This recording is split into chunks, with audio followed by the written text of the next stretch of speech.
with people, because we have had questions in the past that we don't do a correct confirmation of minutes, but we do have a true record of minutes. All right, confirmation of minutes. The recommendation is that the minutes of the Ordinary Council meeting held on the 25th of July be circulated, be confirmed. Could I have a mover and a seconder, please? Thank you, Councillor Kelly and Councillor Prime. Any comments? Anybody doesn't agree with that? Okay, those in favour? Thank you. They are confirmed. Item 4, apologies. Looking around, we have a full complement tonight of councillors, and we have all of our executive here as well. No apologies tonight. Obituaries and congratulations starting from my right. Thank you, Councillor Kelly. Thank you, Mayor. None from me tonight. Okay. Councillor Prime. Apologies. Yes, just a quick one from me. Tallangatta and District League had their football and netball vote count last night, and one of our under-14 boys, Jack Colson, got runner-up for the league, which is great, and the boys are in the finals this weekend, so hopefully another win and heading towards a grand final. So good on the boys. Thank you. Councillor Nicholas. Yep, I'm not sure whether this is an obituary or congratulations, but it's about the Hoppet 2023, which has been cancelled due to not enough snow. And I really wanted to congratulate the organising committee for the really hard decision that they made and the steps that they took during the lead up to the date to find an alternate site to run the pretty major international race.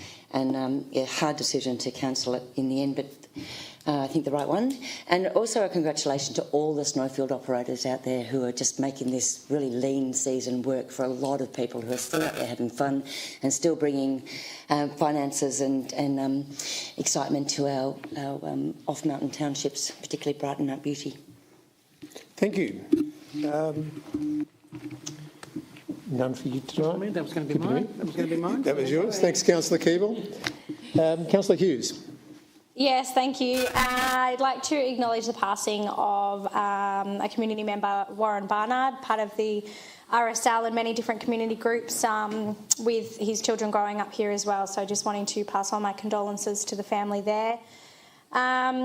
We are in footy's final fever, so we actually have really good representation across the board amongst Ivanson Murray and Ivanson King entering the final season, so I'm wishing everybody the best of luck there. We also have representation from the baseball club. My kids happen to be in the grand final on the weekend, which is really exciting, but the community groups like theirs, reaching these, it's not just, the people that are playing, it's their supporters, it's coaches, it's a community group of volunteers, and I think the point is that the more people can give back to these groups and go and support them and be there with the families, it's actually a really spectacular day. So congratulations to those that have made grand final and those that are upcoming to it. We wish everyone the best of luck. Very good. Councillor Janus. Thanks, Mr Mayor. I just want to congratulate council staff in participating in the National Tree Planting Day throughout the Alpine Shire, participating with the schools and children, and also all those other groups that participated in the National Tree Planting Day. It was a great outcome all over the Shire. Thank you. Moving on, item 6, declarations by councillors of conflict of interest. Do we have any tonight? Yes. Councillor Prime. It is item 9.2.1. 9.2.1. Thank you. Okay, we come to public question time. Tonight I have 4 questions. I have questions from 4 separate people in writing, which have come through customer service or other means. And after this, for those that haven't been to a meeting before, I'll then call questions from the floor.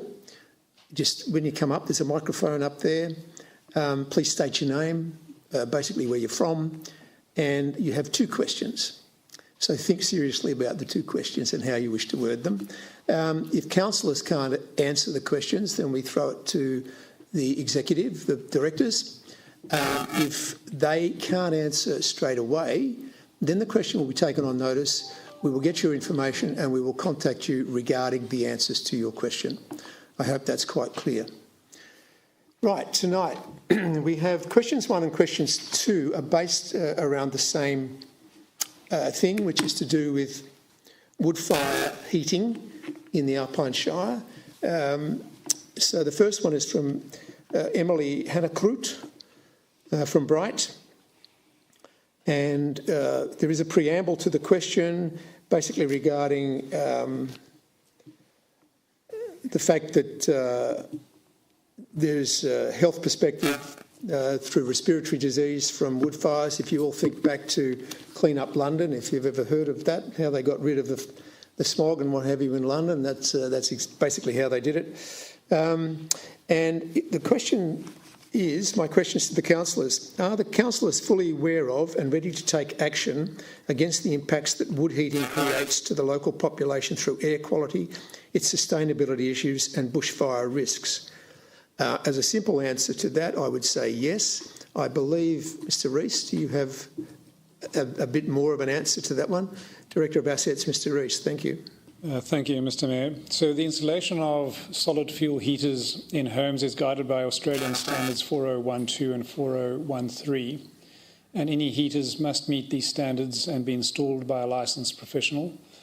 In Victoria, the installation of a solid fuel heater does not trigger the need for a building or planning permit, and Victorian councils do not have the authority to prohibit the installation of such heaters. The Victorian Environmental Protection Agency authority is generally responsible regarding the impacts of air quality. Thank you. Question 2, which has probably been answered there now. What mechanisms do the council have at their disposal to begin reducing these impacts on our community, in particular through restrictions on new developments and then in phasing wood heating out into the future?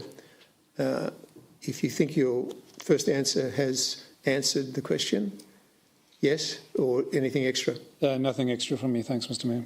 Thank you. Question 2 comes from Todd Robillard, and it also regards wood heating and regard public health again. So questions to our councillors: have the implications for public health of approving the use of wood heaters for another 200 to 300 houses in the area been assessed? Thank you, Mr Mayor. The answer is no, they have not been assessed. Thank you. And the second question is, how or have council considered in general pushing a basic education campaign to existing residences on the implications of their wood burning? Thank you, Mr Mayor. No, we have not considered this, but as part of our general awareness and communication with the community, we always do encourage them to be mindful of their use of both internal and exterior fire activities on the impact of neighbours. Thank you. Would it be fair to say that our current climate action roadmap would be having some public education along these lines? That is correct. It will be part of that rollout. Thank you. Question 3 from Mr David Walsh from Lakeside Avenue, Mount Beauty, ratepayer. It doesn't say he's a resident, but a ratepayer. And it's to do with FOGO. I won't read the whole thing out. Question time is basically question time. This is a 4-page dissertation on the rollout of FOGO relating to perception, planning, execution, even a fact summary. The basic crux of it is, I believe that Mr Walsh had a FOGO bin out and it had a sticker put on it by the people that actually collect the bins due to what was considered to be contamination.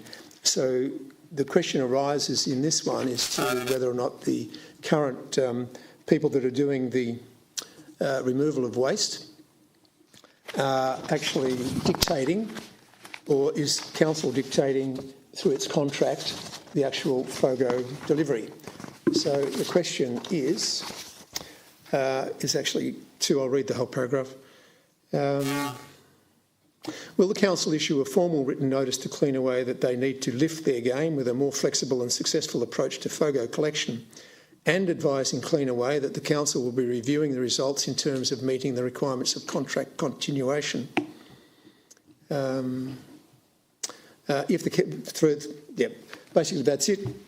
I believe Director of Assets again, Mr. Rees, if you have some answer for me there, please. Thank you, Mayor. So, we're 1 month into the rollout or implementation of FOGO. One of the matters that we are experiencing is the use of compostable caddy bags that are not the same colour as the standard bags that were issued as part of the actual rollout. So what that means is that when the FOGO bin is lifted and tipped into the truck, there is a camera that captures the contents, and when the bag colour is not the same as the green that was issued as part of the FOGO rollout, what that triggers is the risk of contamination, and the driver then pauses and stickers the bin to raise the residents' awareness around using the correctly coloured compostable bag. The reason why this is so important at the moment is that there are a range of compostable bags available on the market, and what has been found in other FOGO implementations around the state is that not all bags are the same. And so the risk is that if the bags are not of the same quality and standard, that we have higher levels of contamination in our FOGO, and when delivered to the processing facility, it results in contamination of the final product, which is then not usable. So we're working with Cleanaway and Cardia, the bag producer, and also with the retailers in the area to develop a standard colour code and scheme for these compostable bags, which will make it easier for residents and ratepayers to be able to procure them and have a standard across the entire Shire.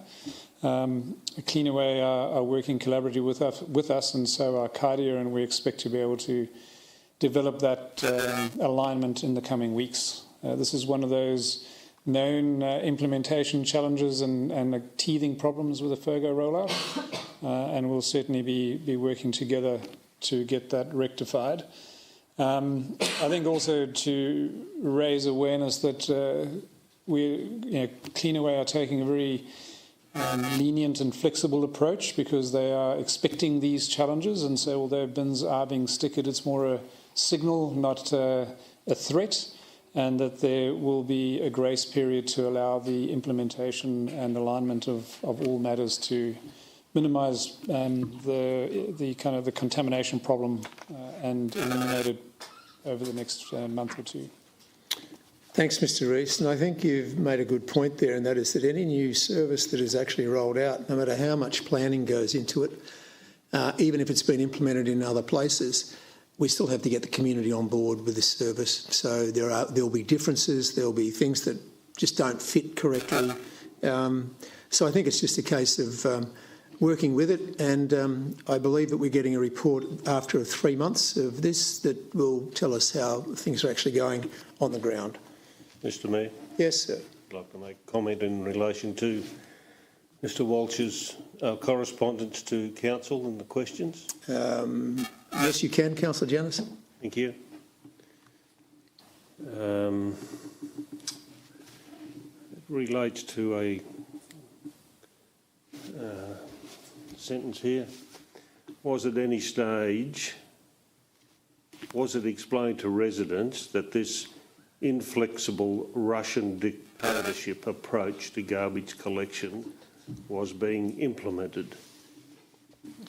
Now, on behalf of councillors and council staff, I take umbrage at Mr. Walsh's words in that part of his correspondence to us. Our council staff, I believe, have done a magnificent job in rolling out this FOGO process. It is not 100% at this point in time. However, there are processes in place to improve the system with everybody's assistance, and I don't think that type of correspondence is necessary. Thank you. Thanks, Councillor Janus. Question 4 tonight from the written correspondence is actually from Kath Healy, and I apologise in one respect, but Kath, your question was not recognised until late this afternoon because the email address that you sent through to was incorrect.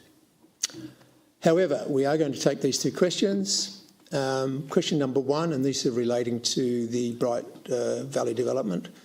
Can the Alpine Shire Council please confirm the preliminary risk site assessment will be undertaken prior to the decision of the BBD Stage 1 and 2 as per the EPA recommendations? And you have a link here to some recommendations, which a recommendation, not an absolute requirement. However, I'll get Mr Rees again. Thank you, Director of Assets. Thank you, Mayor. Council's planning team is currently undertaking an assessment of a permit application in accordance with the rigorous statutory planning process following the planning scheme for this particular Bright Valley site. When we are satisfied that the due diligence has been completed, a recommendation will be presented to Council for decision at a public meeting. The matters that are being considered include all relevant planning matters such as bushfire, soil toxicology, ecology, drainage, etc. Thank you. Question 2. Can the Alpine Shire Council please update the Alpine Shire Council website, Bright Valley Development fact sheet, with the outcome of the soil testing peer review of the developer's requirement to undertake a PRSA? Could you answer that as well, please? Thank you, Mayor. Yes, we will review the information on our website which relates to soil contamination and to update or remove any information we find which is no longer accurate. Thank you. Now I'll call for any questions from the floor. 2 questions, if you like. Come up to the microphone, just state your name and, yes, ask your questions.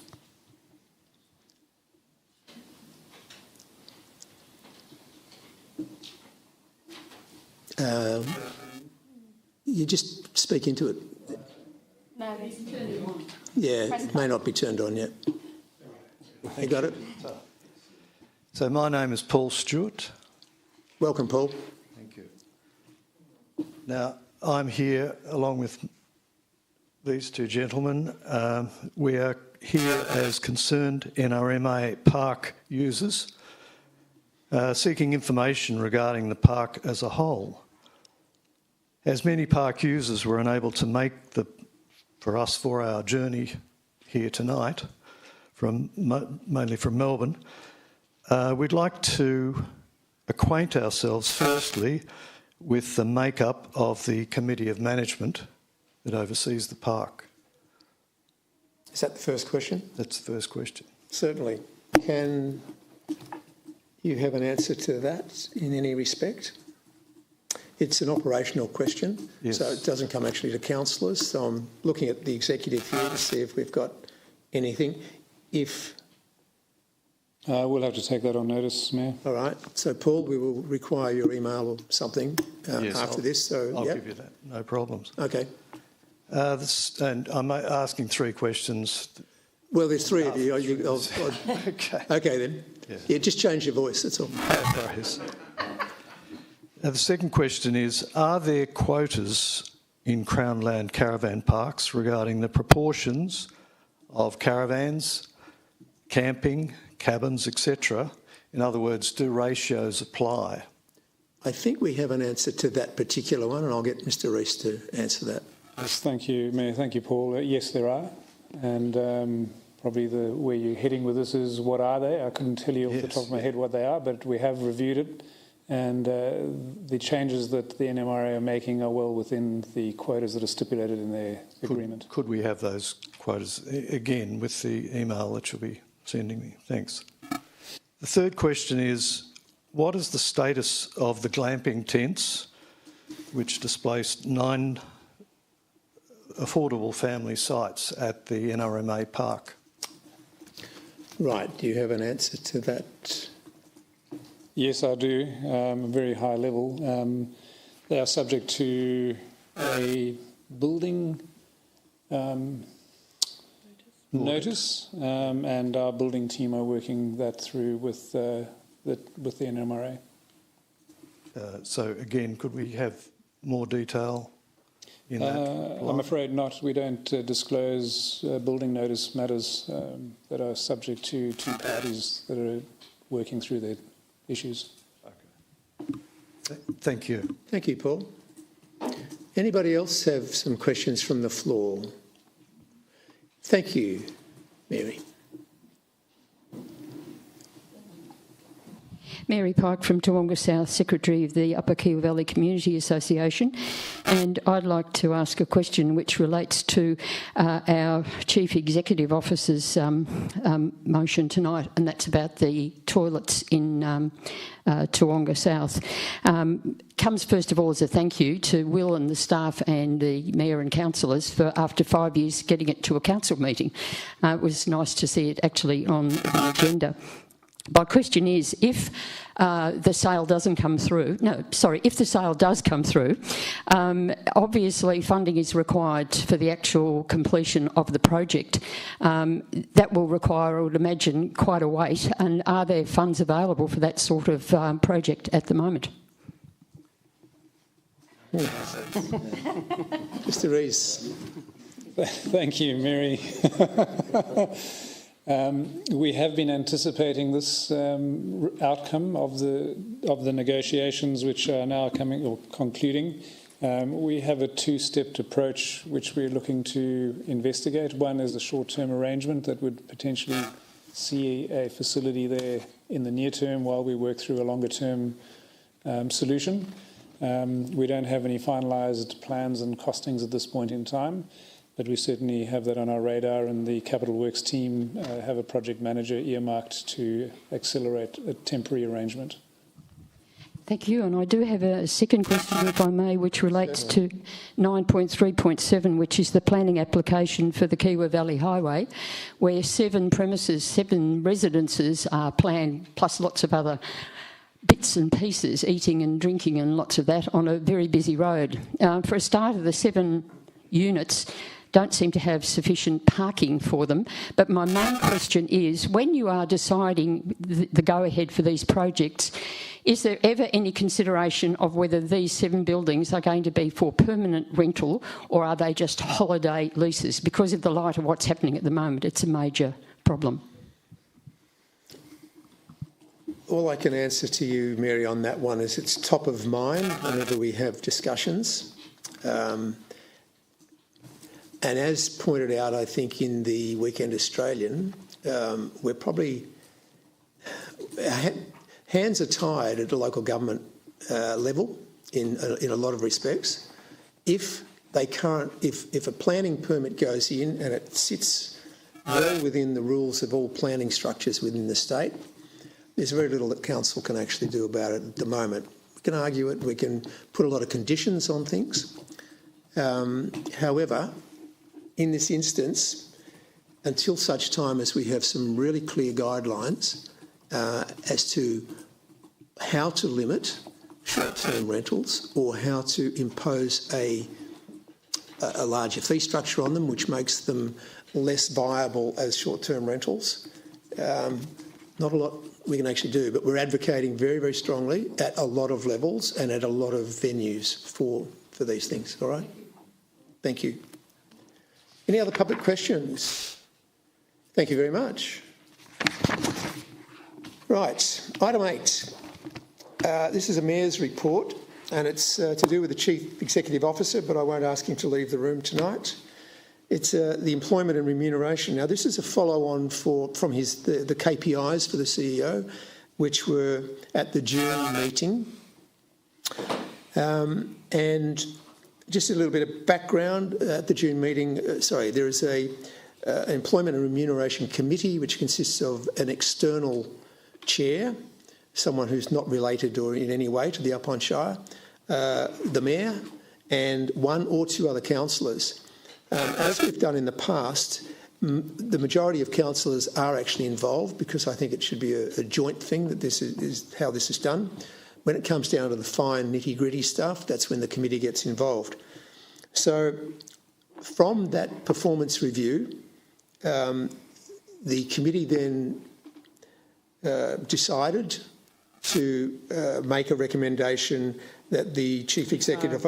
If I may, Mayor, can I make an amendment to the recommendation before we go? You could... What would you like to... what recommendation would you like to make? I'd like to change recommendation 1 to the Chief Executive Officer be offered 3.5% increase to his base salary. Right.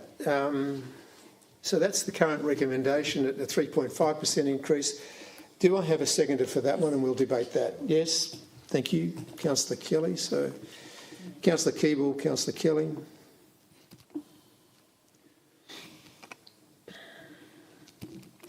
Councillor Keeble, would you like to talk to that?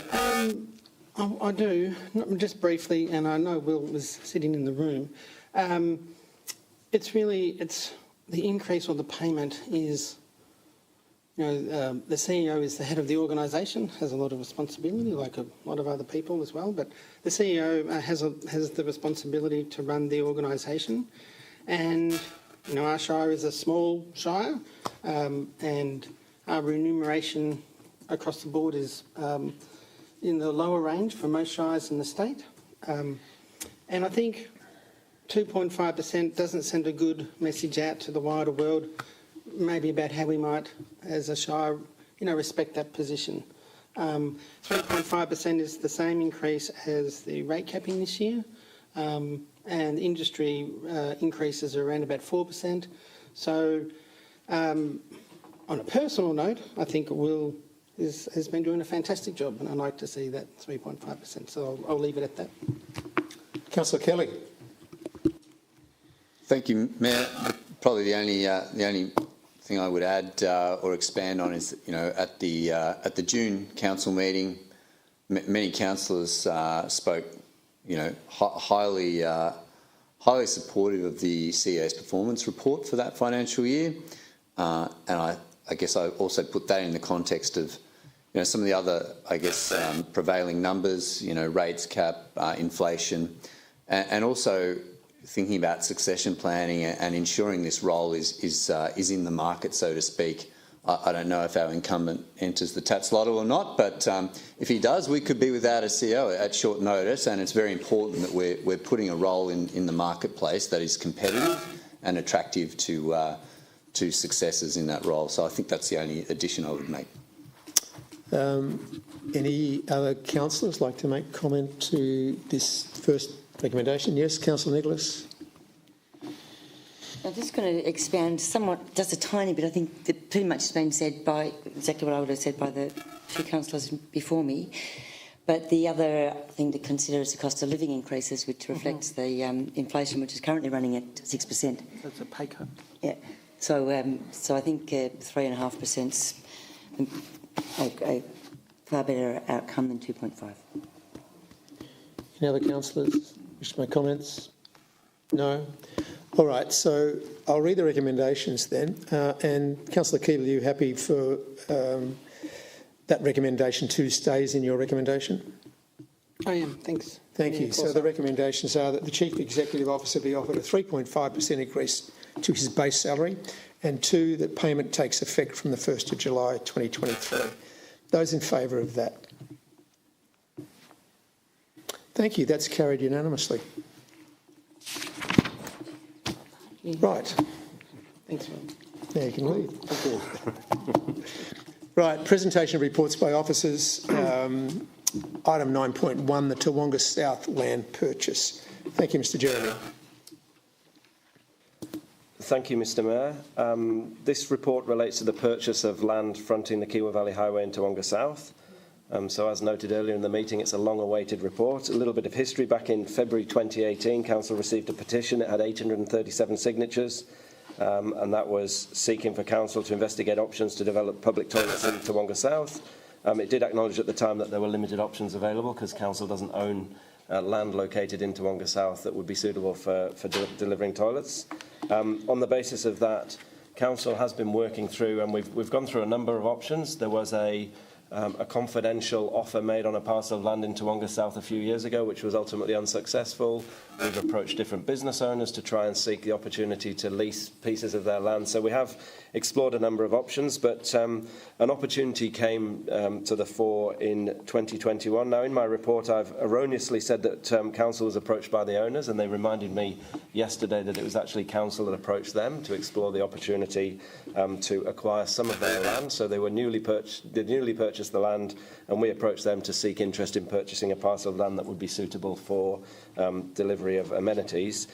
So that was late 2021. We've been working through the process since late 2021, not just the negotiation, but also establishing a good understanding of what the limitations are on the land and also how it would be developed. So we've worked with a landscape architect that lots of people will be familiar with here. They worked through the Alpine Better Places in Paulpunker and in Bright as well. So we sought their advice to say how much of this land and what shape of land would be required in order for us to successfully deliver the amenities that are being requested. So we've got to a point now where we've reached essentially the end of the negotiation. It's been a long process. There's been backwards and forwards on both sides, but we've got to a point now where we've got an offer on the table from the owners consortium, and ultimately the recommendations that I'm providing to Council today are as listed on the report. The Council provides a delegation to me to commit to the purchase to a contract for the purchase of land in this parcel at a rate of $336.20 per square metre. What's important to note is that the exclusions here, so GST, stamp duty, conveyancing costs and statutory costs relating to the subdivision process, so Council would pick up those costs associated with getting it through the land titles. However, the sellers would pick up all the other costs associated with the subdivision itself, so the process of surveying and getting the subdivision sorted out through the various service providers. The second recommendation is a commitment to maintaining a carriageway access to the rear of the remaining land. So if anyone's looked at the proposed development of the land, it has a car park at the front, utilising the existing crossover, and the landowners have requested that we maintain the ability for them to access using that crossover the back of the land. So that's recommendation 2. And then third, authorise the Chief Executive Officer to sign the contract of sale at the appropriate point of time. So moved. Thank you, Councillor Keeble. Seconder, Councillor Nicholas. Councillor Keeble. Long time coming, but we've had, we can go back, I don't know, 5, 6, 7, 8 years, whatever it was. The land was not there, so this process had to happen. It's a strategic buy, this land, if it goes through tonight. So it's a strategic bit of land for the Shire to purchase for the amenities in Toowoomba South, which has a lot of tourism, and a lot of people walking through that way, a lot of locals that ride their bikes and walk, and dogs and not cats or goats.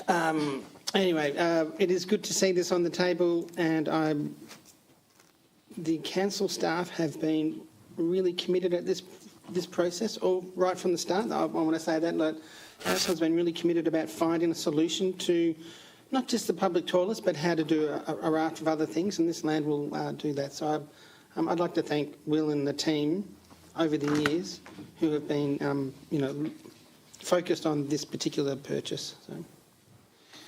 Thanks, Councillor Keeble. Councillor Nicholas. Well, we're having fun tonight, Councillor Keeble and I was going to say exactly well, it's been a long time, but it has. It's been from prior to this particular council. It was the council I was first elected to, first started negotiating and talking about this, and I think it's a great outcome for Toowoomba South, which is increasingly developing into its own hub, and really part of the development being access to the river and a car park, I think really lends itself to helping and supporting the Toowoomba South community to really be what it can be, which is a great place. So I commend the recommendation. Commend the recommendation to my fellow councillor. Any other councillor? Councillor Hughes? Thank you, Mr Mayor. I think with this one too, there's a lot of, I suppose, commercial space along that stretch that have ski hire and different pieces like that where people are stopping, they're getting out, usually stretching legs and all of those types of things. So it just makes perfect sense that this is a public stop where you can, one-stop shop, I suppose, where you can, do everything that you need in that space, jump in the car, whether they're continuing on into Mount Beauty to explore or whether they're going up the mountain. I think there's a great spot for it. It's also going to be reducing the impact of the amenities of surrounding commercial buildings as well that, the fuel station and other places like that where people will be and have been running into and utilising those facilities, which, it's been happening, but I think taking that impact off them is a must-do in this process as well. So I think, as we've all said, long time coming. Comments? Councillor Kelly.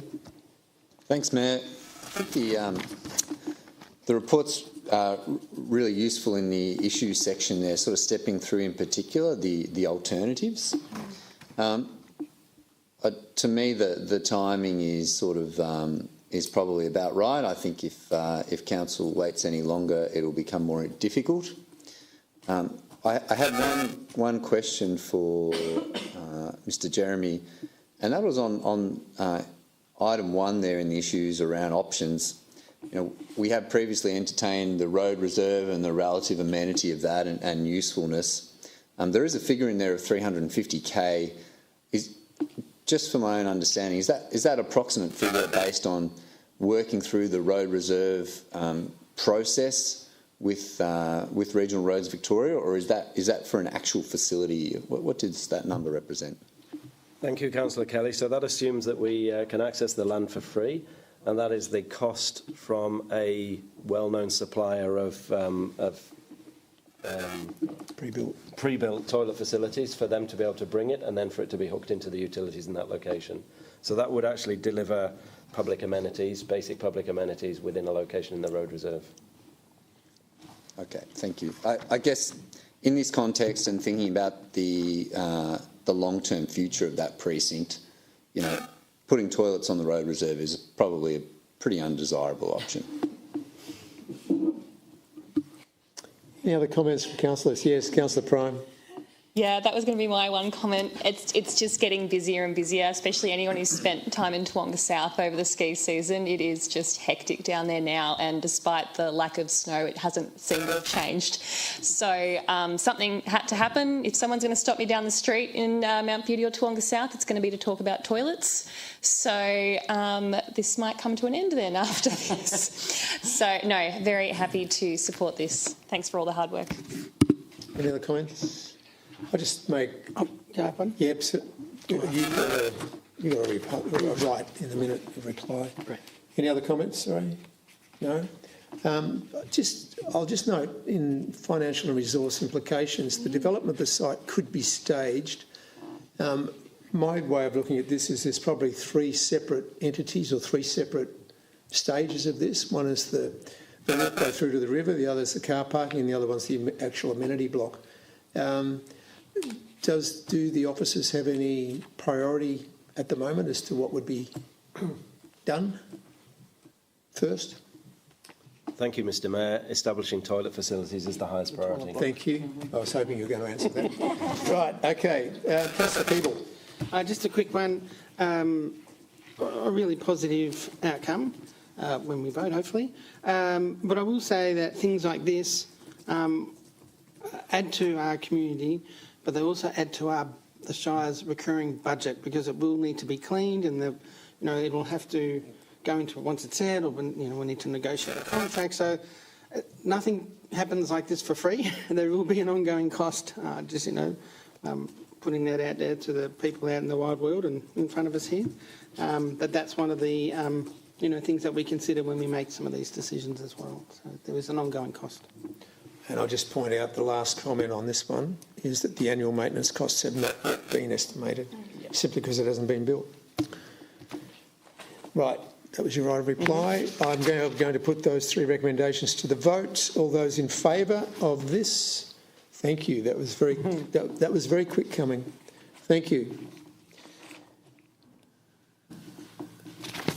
Right. Moving on to item 9.2.1, I believe Councillor Prime has a conflict of interest and will probably leave the room at 5:44.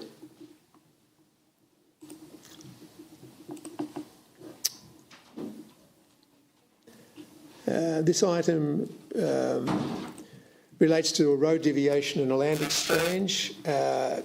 Something did occur back in April 22 at a council meeting where a recommendation was made for this, and I believe on subsequent more detailed inspection it was found out that the actual recommendation wasn't quite correct at the time. And I'm not sure who to blame for that, whether it's councillors or whoever wrote the recommendations. But I'll ask Mr Rees to fill us in on this one.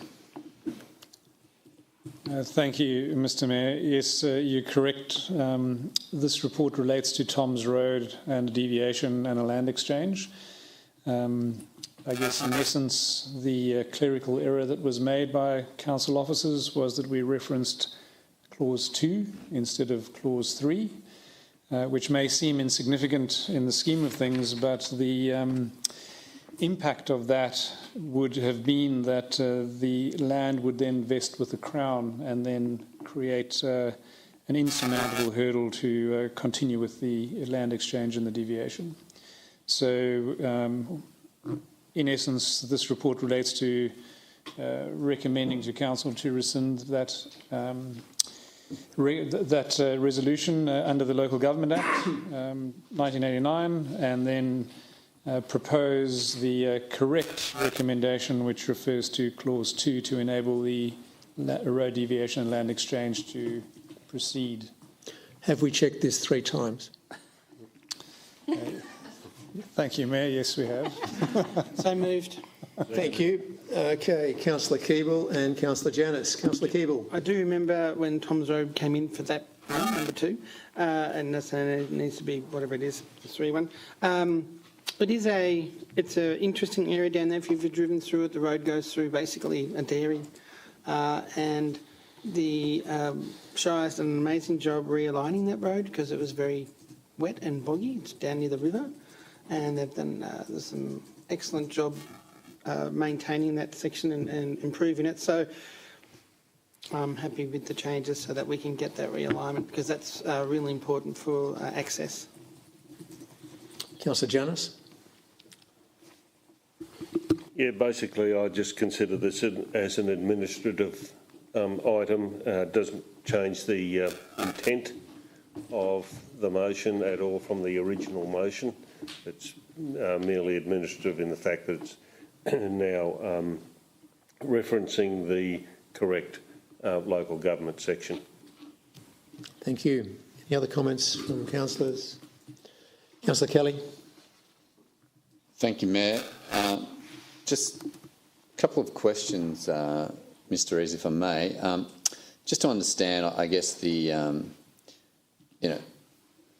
think it would be good to understand the redrafting process and the QA around that.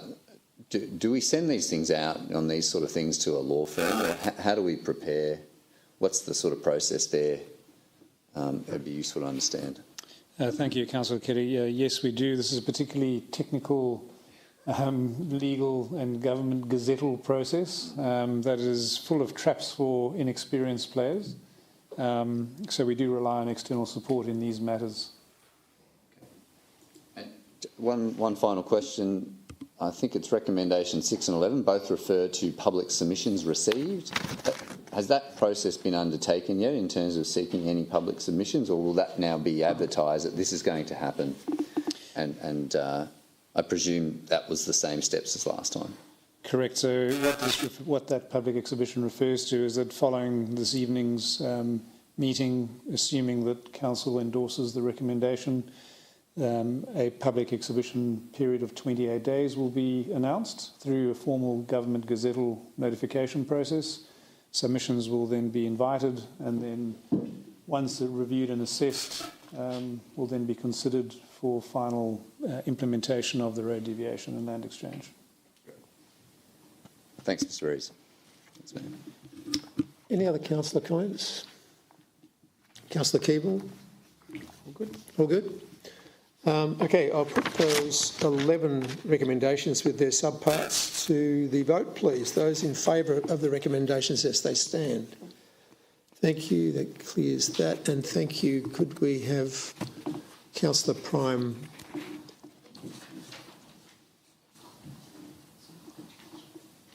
Someone took your job. I didn't ask you, you're sitting in the front row. Councillor Prime returned to the chamber at 5:49.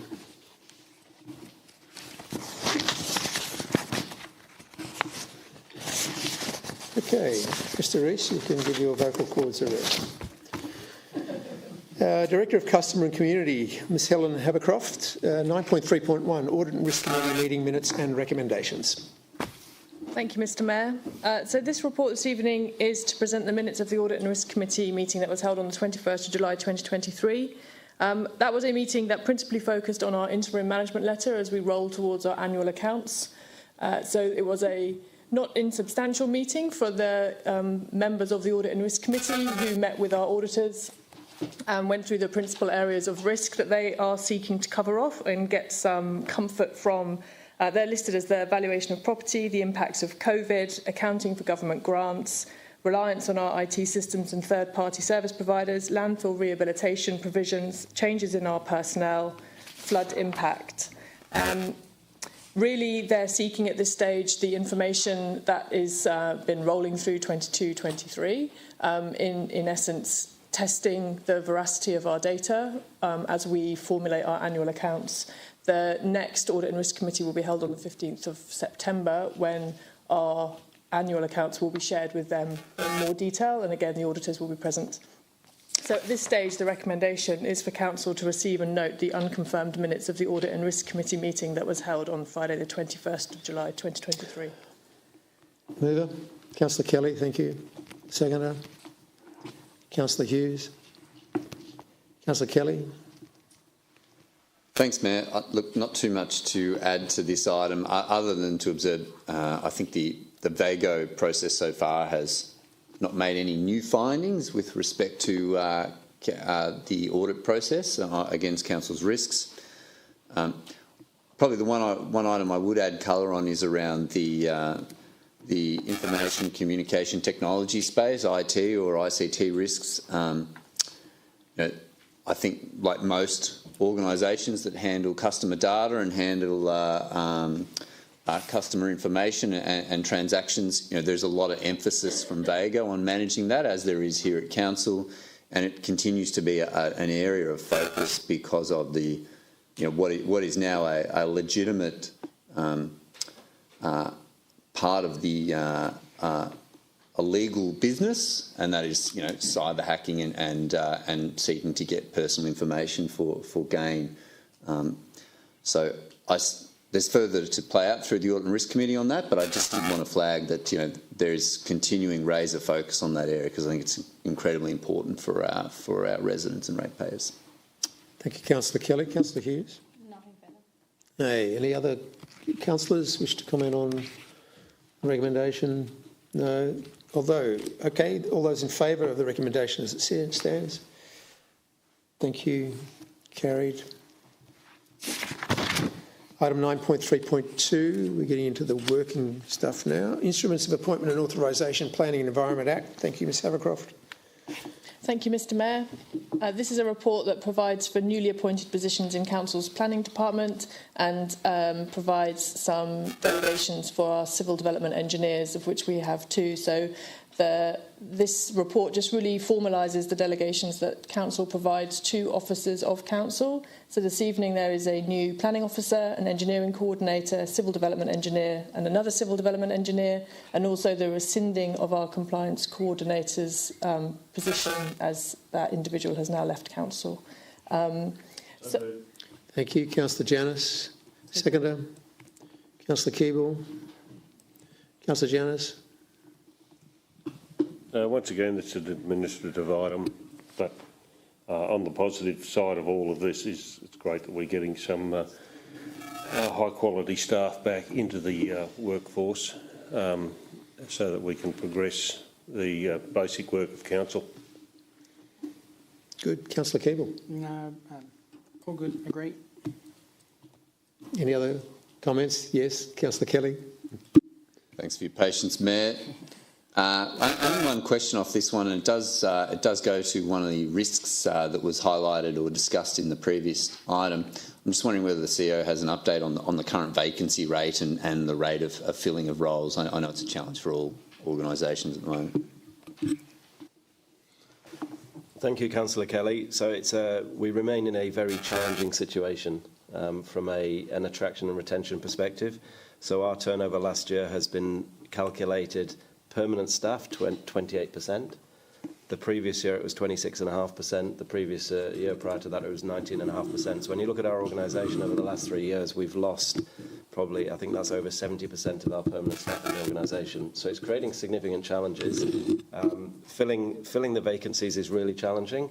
And there's a few reasons which I'll go through why that's challenging, but also having a new organisation with many new staff in there is a challenge in itself, getting people up to speed, people learning their jobs, so we're having people to learn essentially the roles that they're filling, with relatively few people who've got a long tenure in council, so that's really challenging. The attraction of staff, one of the key issues that we're having to deal with is that, to be blunt, we're not paying our staff enough to attract people into the Alpine Shire, and that's become abundantly apparent as we've been, working through my tenure here in council. And we've got an opportunity at the moment through the enterprise bargaining process to make some correction on that, and that's a process that I'm working through and that I'll work through with council, but that's proving to be a very significant challenge. We're attracting people to look at our job applications. We're even attracting them through the interview process, but we're finding it really, really hard to put people into positions. And I couldn't be probably blunter than that. That's the key challenge that we have to address in order to turn around the situation that we find ourselves in. So we've still got, I think we're in the process of recruiting 28 people at the moment in various stages of the process. So for an organisation that is only, we're 130 FTE and we've got 28 vacancies. It's a very, very significant challenge for us in our service delivery. Thank you for your candour, Mr. Jeremy. Any other comments or questions? No? Councillor Janus, did you have anything else? Okay. Recommendations, the 4 there. All those in favour? Thank you. That is carried. Item 9.3.3, the granting of freedom of entry to the Alpine Shire. Again, thank you, Ms Havercroft.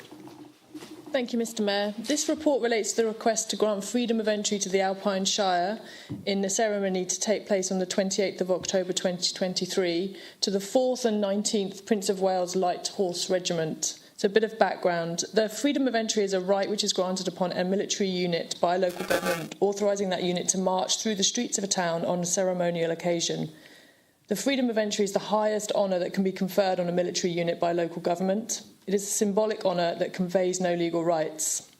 They first approached Councillor Nicholas when she was the Mayor in 2022, and representatives from the Bright RSL sub-branch in relation to offering the freedom of entry to this regiment as part of the 100th anniversary celebrations of the RSL that's taking place in 2023.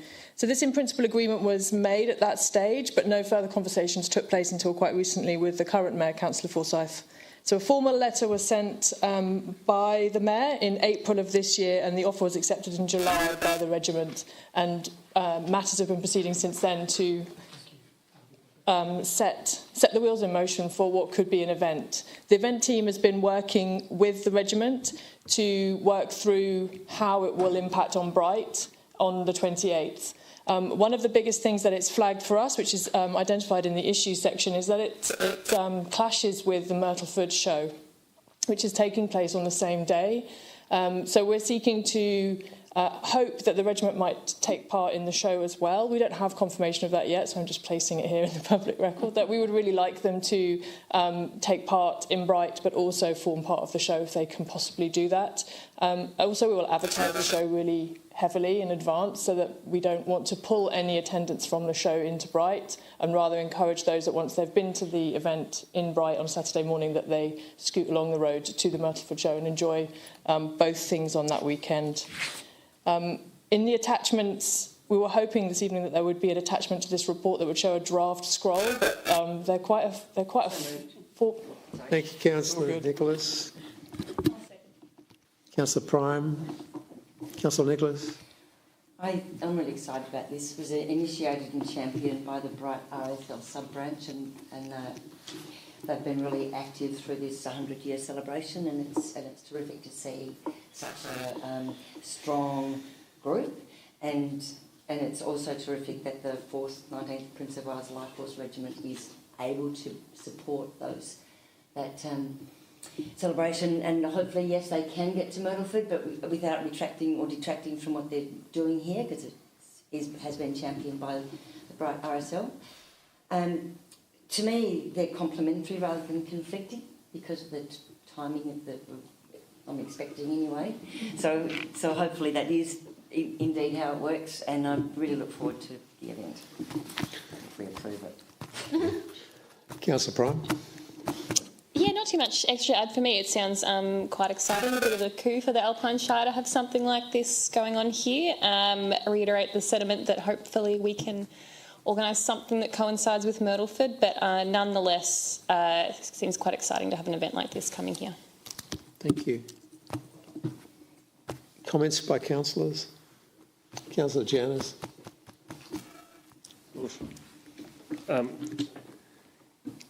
I think it's a great effort by our former mayor and current mayor to have this unit attend at Brighton. It's an important occasion for the Bright RSL with their 100th anniversary, of course. I note, and it is a bit unfortunate that it occurs on the same day as the Myrtleford show, but my understanding of it was that the date was set before we knew what the exact date of the Myrtleford show was going to be. So in our dealings with probably the regimental sergeant major of the unit or the appropriate officer there, I would call upon their comradeship to perhaps, if they could, find the time to put a small contingent down to Myrtleford to be welcomed by the committee down there and the community, because they do also have an affiliation with Myrtleford. And being the show on that day, there are a number of horse people there that would welcome their presence on that day. So I'd appeal to their sense of mateship there as the first Anzacs to perhaps consider Myrtleford in their day. Thank you. Thanks, Councillor Janus. Any other comments? Councillor Kelly. Thank you, Mayor. I think just building on Councillor Janus's point, the recommendation here is explicit about freedom of entry to the Alpine Shire. It's not limited to Bright, so there's no sort of administrative hurdles or otherwise to make that request happen. Thank you. Any other comments? Councillor Nicholas, any last comment? No? Okay. Those two recommendations, could I put those to the councillors, please? Those in favour? Thank you. Unanimous. Item 9.3.4, Community Satisfaction Survey 2023. Thank you, Ms Havercroft. Thank you, Mr Mayor. So this report this evening shares the results of the 2023 Community Satisfaction Survey. The survey consists of 400 residents being selected to match the demographic of our population and them asking a series of questions relating to the service that they have been provided with from council. I think it's interesting to note that only 73% of the people who were, of the 400 that were surveyed, have actually had a contact with the council. So some of the responses are based on their feelings around rather than their direct interaction with. But nevertheless, the numbers speak for themselves. And across most of the categories, we've seen a quite significant fall. And there is some commentary within the report that that's actually very similar to the statewide results. That's what other councils are also experienced in the 2023 results. And they've been collated, and there's further information available on websites out there around how we're all tracking in this space. We've taken a change in our approach for 23-24, and these calls were all taken at one time of the year. And this time we're going to do quarterly phone calls. So there'll be 4 different times throughout 23-24 when the calls will be made of 100 a pop to see if that has an impact on the results. It's really hard to identify if there is specific things in specific areas across specific demographics that might be impacting the results. They don't go into that much detail, although there is a significant amount of data in the long attachment that is appended to the report this evening. There's still some things that are really excellent. So people still consider some of our areas to be in really like we're doing really well in some areas, and that is reflected in certain pockets of where we're getting really good results. It's just when they're aggregated at an overall level, they get slightly diluted. It's very hard to present reports where the results have gone down, I have to say. It's uncomfortable. But we're going to really focus on our customer service. It was an area around our sort of customer service piece, but in real detail where we're getting our customer engagement right, where we're making that relationship and building that connection. And one of the things that we've committed to, which is not placed in here, but is very exciting news for this team that are delivering our communications and engagement, is a new platform to support community engagement and to help drive out some of the real indicators of what our community is feeling around certain things that we're pushing out and how we're going to communicate and engage with them, which will flow through the media release as a result of getting that new piece of software. So some of the bits around the Alpine Shire results that I might like to flag. So the sealed local roads. So satisfaction with our sealed local roads has fallen compared to previous years, however, remains one of the measures where councillors' support is continuing to perform significantly higher than other small rural councils. We think we have we had a very wet winter and spring, which has created a deterioration, but we also have that the Great Alpine Road has been in large part in quite bad condition over the year. And people don't know who owns which roads, and we know that through the data we're seeing in our customer relationship management system. Consultation and engagement, as I've already discussed, and our community decisions. So community satisfaction with consultation and engagement and with community decisions in 2023 declined compared to the previous year, and that is reflective of a decrease in satisfactions with council's performance across all community satisfaction survey measures.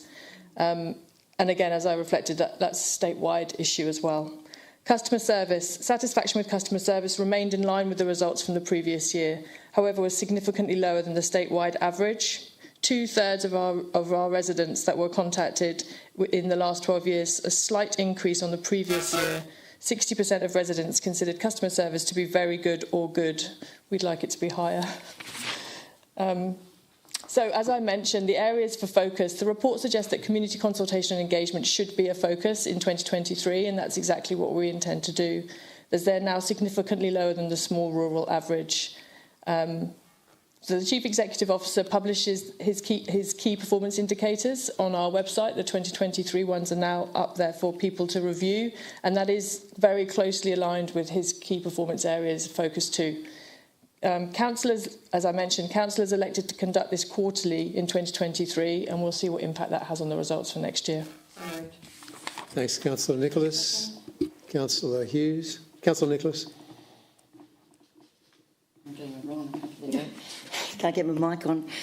Thanks, Helen, Havercroft, for delivering a difficult report. It is interesting to hear that the results are similar across the state, and I would also reflect that it's similar across my other areas of life. So up in the ski resorts, people seem to have higher expectations, and it's somebody else's fault. I also wanted to reflect on the community engagement, because we have done a heap more engagement than we've ever done in the past, and I think the key word is effective.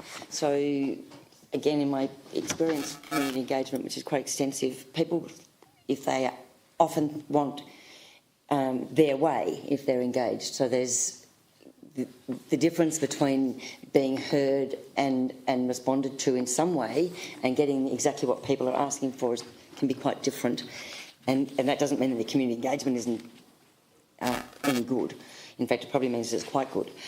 So I think maybe even some work on the questions in the future, so that we can tease that sort of information out a bit better might be helpful.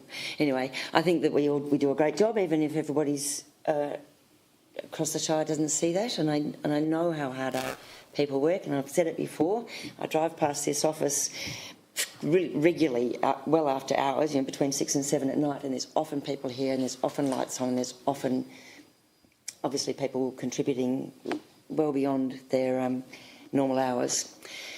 And the last thing I want to say is that I myself have done 2 tyres on a Vic Roads road this year, but I knew that it was Vic Roads Road. So it was just a big pothole on the Great Alpine Road I couldn't avoid.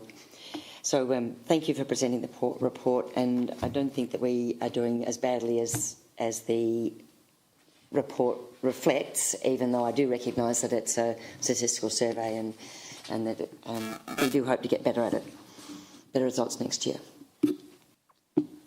Councillor Hughes. Thank you, Mr Mayor. Ms Havercroft, can I please ask a question around, so it's 400 interviews that are conducted. How many phone calls are actually made to get those 400 interviews? Do you know? Thank you, Councillor Hughes. I'd have to take it on notice. Somewhere in my head I have 1,100, but I don't know. It may be significantly higher than that.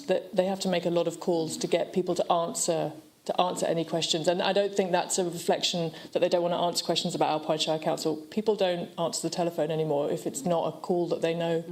If it's an unidentified call, people would largely just don't answer their phone. Yeah. So the reason I'm asking that is because usually a reflection of human nature is people are going to be answering on the way that they view what it is that council do and their satisfaction on that. And satisfaction from one person can differ from another person, even if it's the same result being delivered. So I think to me, it's great to be able to conduct these type of research to gauge an idea of where we sit, especially if other LGAs are doing the same thing. But I also see this as a very backwards way of doing things and a very old process when there are way too many factors at play when answering these types of questions. You need to know, that they might have one thing that happened to them 20 years ago that they still hold on to because they never got it resolved. That could be the one person that's actually been called and spoken to. So I'd really like to, moving forward with this one, look at different ways, I suppose, that we might be able to conduct a better process and outcome and a better reflection on the type of results that we're looking for, whether that be better or worse, but more reflective on what it is that council do. As Councillor Nicholas said, we've got a lot of hard-working people here. It's got nothing to do with that. We've got many vacancies, which is going to account for some certain things along here, and a very big misinformation around roads as a classic example that, not all of the roads within the Alpine Shire are the roads. So people are conducting they're giving their scores based on the information that they know and might not necessarily be the information that's true and accurate. So whether we can look at a different avenue to explore getting this satisfaction results through, I would definitely welcome that opportunity. But I just wanted to make that point, I suppose. I note that 3 of the measures in the survey are required under the Local Government Performance Reporting Framework. I'm assuming that there must be about 10 questions, of which 3 of them are the ones that are actually required. Is that about right? Thank you, Mr Mayor, and thank you, Councillor Hughes. I haven't taken part in the survey, so I'm not sure how many questions there are, but there are definitely 3 that allow us to directly respond to an LGPRF performance target report. To Councillor Hughes's point, the Chief Executive Forum group that Mr Jeremy is a part of, have been discussing if there is a better way of eliciting answers to those 3 specific questions whilst getting more directly relevant information from our community to inform our decision making and the questions that they're trying to pertain to in here. So I think it's a watch this space. So we've already paid some time ago, it came to council for this year, but I think there may be something that changes into the future. So is there an opportunity to change the questions this year, or are they already set? Thank you, Mr Mayor. The questions are already set. What we chose and resolved at a council meeting was not to ask any additional questions. So there was some free-form questions that we asked in 2022 that we didn't ask in this year, 21, 22 perhaps, because the answers they were so broad that we didn't glean any useful information from them to support how we might change our service delivery into the future. So we didn't do those this year. But apart from that, no, we don't get to change the compulsory set questions if we go with this organisation to do this survey. Right, can't even change the wording. Okay, thank you. Any other councillors? Sorry. Councillor Kelly. Thanks, Mayor, and thanks, Ms Havercroft. It's hard to present a report that's got disappointing numbers, and I'm sure that's deflating for your team and the broader teams as well. My reflection is that I share that disappointment. These results, stepping aside accuracy, representative, that they're disappointing for us. So my message would be, let's not let it take the wind out of our sails. There's lots of good things we're working on, and we'll continue that resolve to push forward with those good things. Thank you, Councillor Kelly. Well said. Any other councillors? Councillor Nicholas, any last comment? Yeah, I just wanted to pick up Councillor Hughes. I never want to sleep. Councillor Hughes' comment about people commenting on matters that aren't really our responsibility, and we have, and just it's almost general business, but for anybody who's listening, we are having just some discussions about how to better inform our communities, what we can and can't do. And I think one of the big ones is, can't we stop people from having a holiday house, which we can't. So that sort of information, I think, as we get better at helping our communities understand what local government does, will help our score. And I really support what Councillor Kelly said, absolutely. Thank you. Recommendation, we note the results of the 2023 community satisfaction. We don't agree with them, we don't have to like them, but we must note them. Those in favour? Thank you. Carried. 9.3.5, appointment of Audit and Risk Committee representative. Thank you. So moved. Thank you, Councillor Keeble. Second, Councillor Prime. Would you like to talk to this, Councillor Keeble? I will. This appointment of Audit and Risk Committee representative is having myself discharged from this role as a council representative on the Audit and Risk Committee. There was a little bit of misunderstanding in my head at some stage in November or December last year. It's on a Friday. The meeting's been on a Friday. I do apologise. Friday is not the day that I can actually attend that particular meeting because I have other commitments. So I haven't met that commitment this year, and so it's prudent for Mayor Forsyth to be elected, if we agree to that, on the Audit and Risk Committee as the councillor representative until November this year when we have the vote. So I do apologise to the Audit and Risk Committee. They will also, in the recommendation, be formally notified of this change. So, thank you, Councillor Prime. No, nothing needed from me. Any comments? No? Okay, straightforward. Those in favour?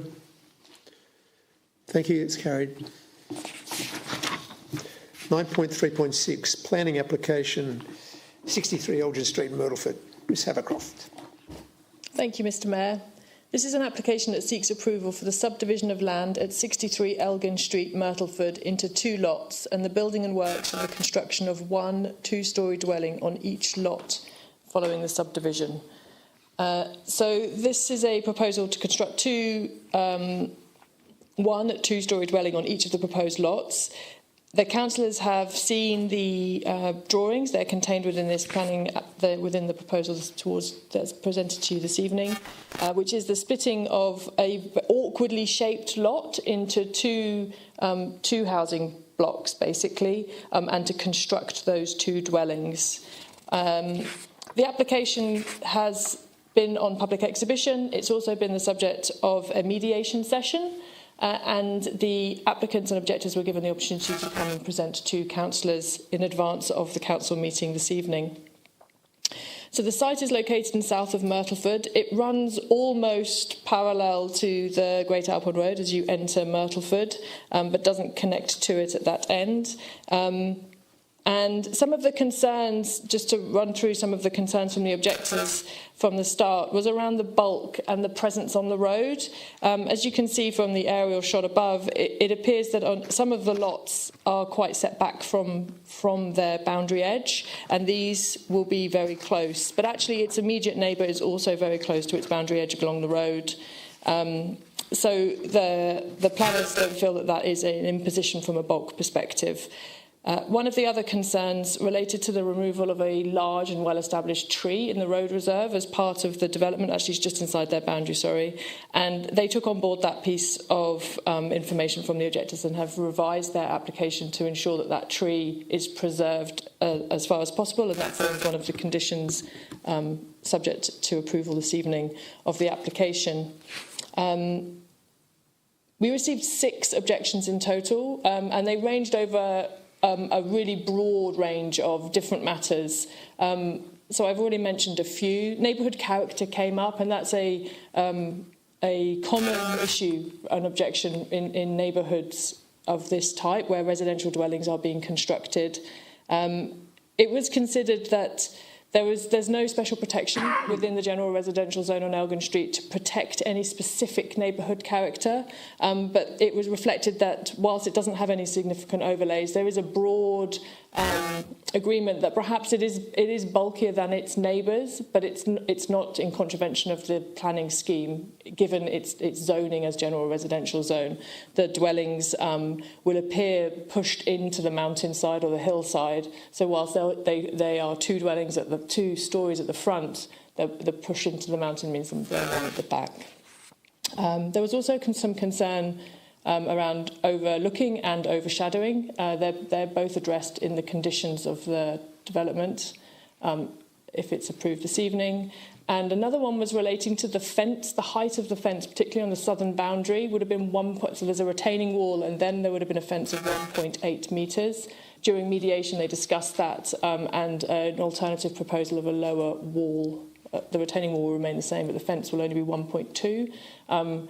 Which didn't remove the objection. No objection was taken off the table as a result of the mediation, but the planning authority deemed that the team think that then meets, it's a much more considerate piece of wall landscaping.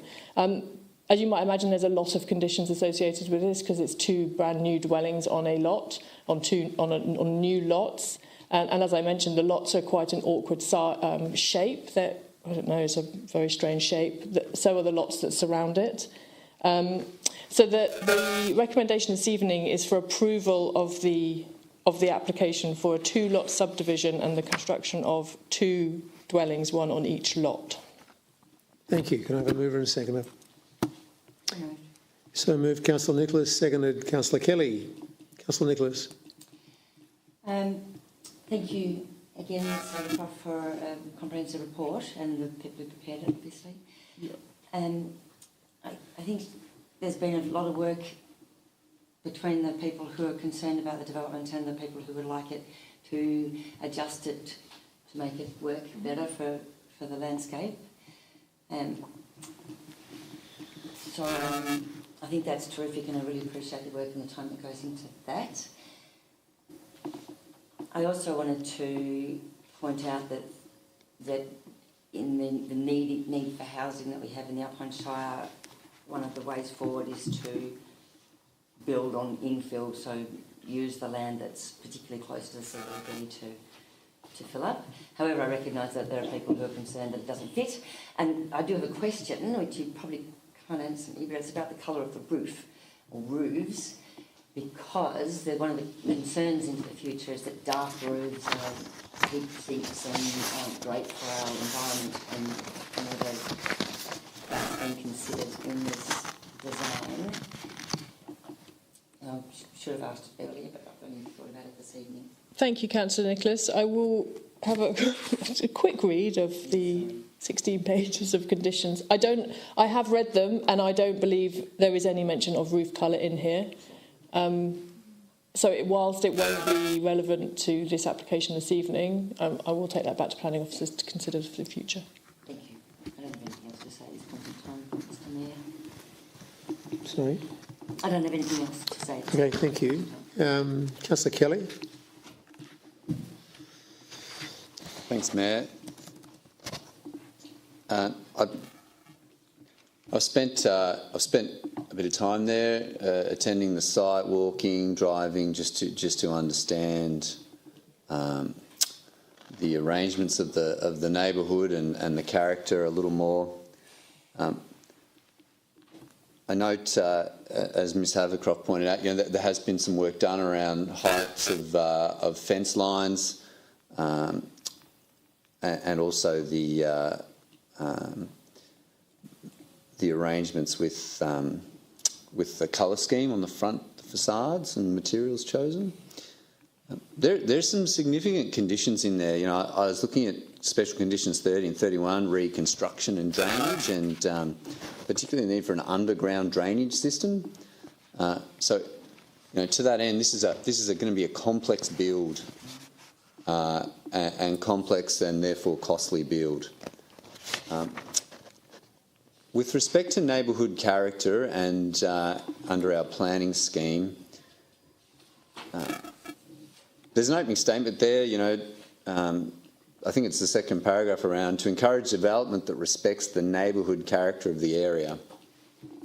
It's a pretty, it's a bit of a patchwork, I guess, in that neighbourhood. There's some newer homes, there's some older homes, and the streetscape is pretty varied. It goes from two-way street to I won't say it's an oblong sort of roundabout, but a roundabout kind of configuration through to single lane, and particularly at this site, things really start to tighten up. It's a single lane road. There's actually quite a lot of common property access required in that area.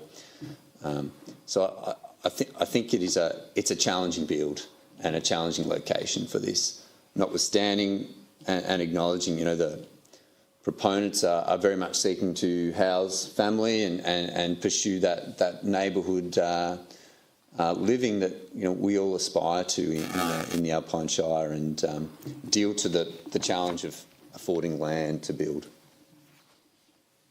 Thank you, Matt.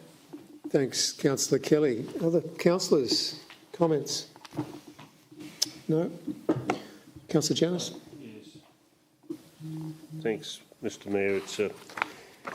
This is probably one of the more complicated ones for me to speak about, having visited the site as well and walked around up the back and that.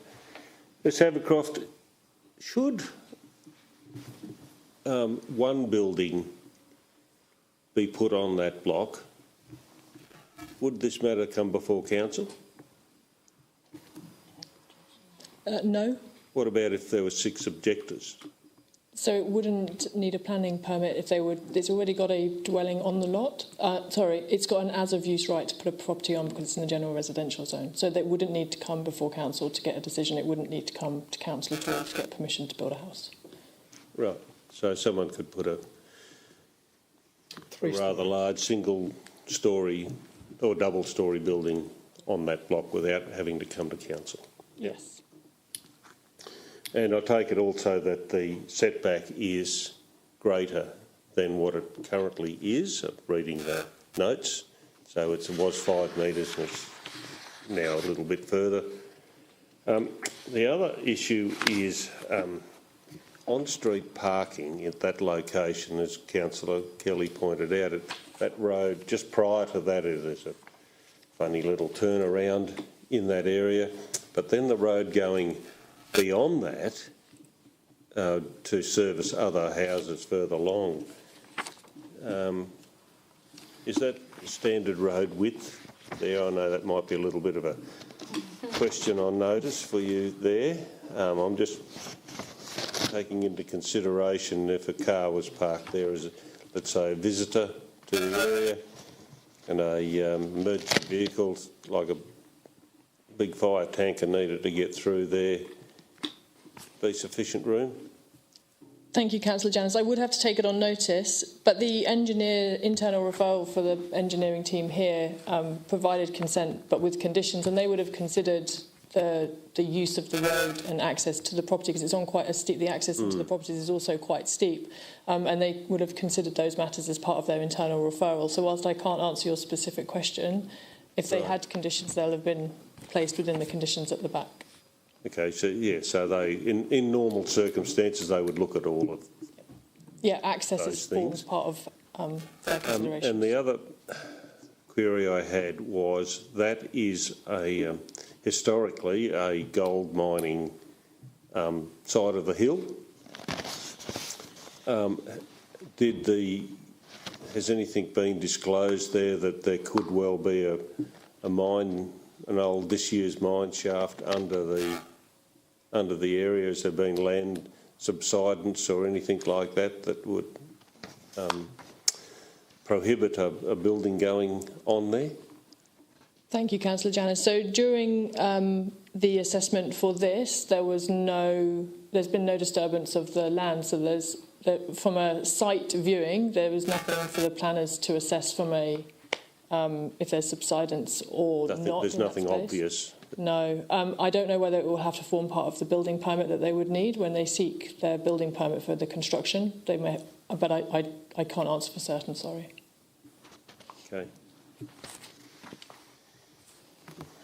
All right, thank you. Any other comments? No? Councillor Nicholas, did you have any? No, nothing final? All right, so those in favour of this, of the recommendation to grant this planning application for 63 Aldrin Street, Myrtleford, please raise your hands. Thank you. Those against? Noted. Thank you. It's carried. 9.3.7.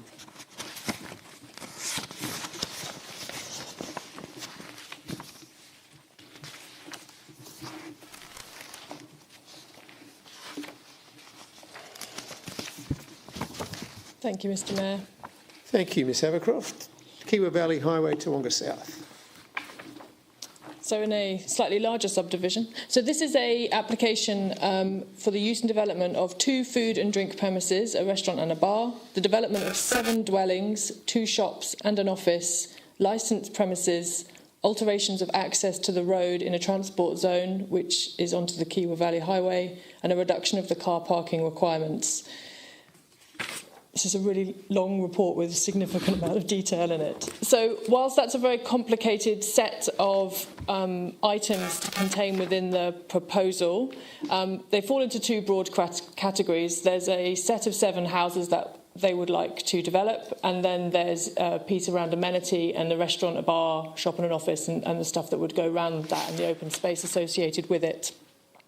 So if I start with the dwellings, the 7 dwellings, they're seeking 4 dwellings that are 2 stories and 3 dwellings that are 3 stories. And those dwellings come with the required number of parking spaces, apart from 1 guest parking space that would be required normally if that was just a development of its own. So they meet that requirement. Where they are seeking a reduction in the number of car parks is associated with the restaurant, the bar, the shops, and the office. So the dwellings each come broadly with the right number of car parking spaces, and they are towards the back of the development, so overlooking the valley rather than the road. The road has the amenity, the shops, the restaurant, as you might imagine, fronting onto the Kiewa Valley Highway. Excuse me, Ms Abercroft, could we, because it's not really in black and white, it's very difficult to see. Would you mind putting it on the... Councillor Janis, which of the plans would you like up there? Oh, the aerial The actual plan, I think. shot. The oval, this one? No, the plan. Can you get the plan? Oh, no, the aerial. That one? The plan. So we can have a good look at it. Can't find the damn thing again. Is that the shot that you're seeking, Councillor Janis? Yeah, I think it's page 84, which is the actual proposed plans of the site Oh, plan. you want the plans. Site plan. Please show it when it appears on the screen. Yeah.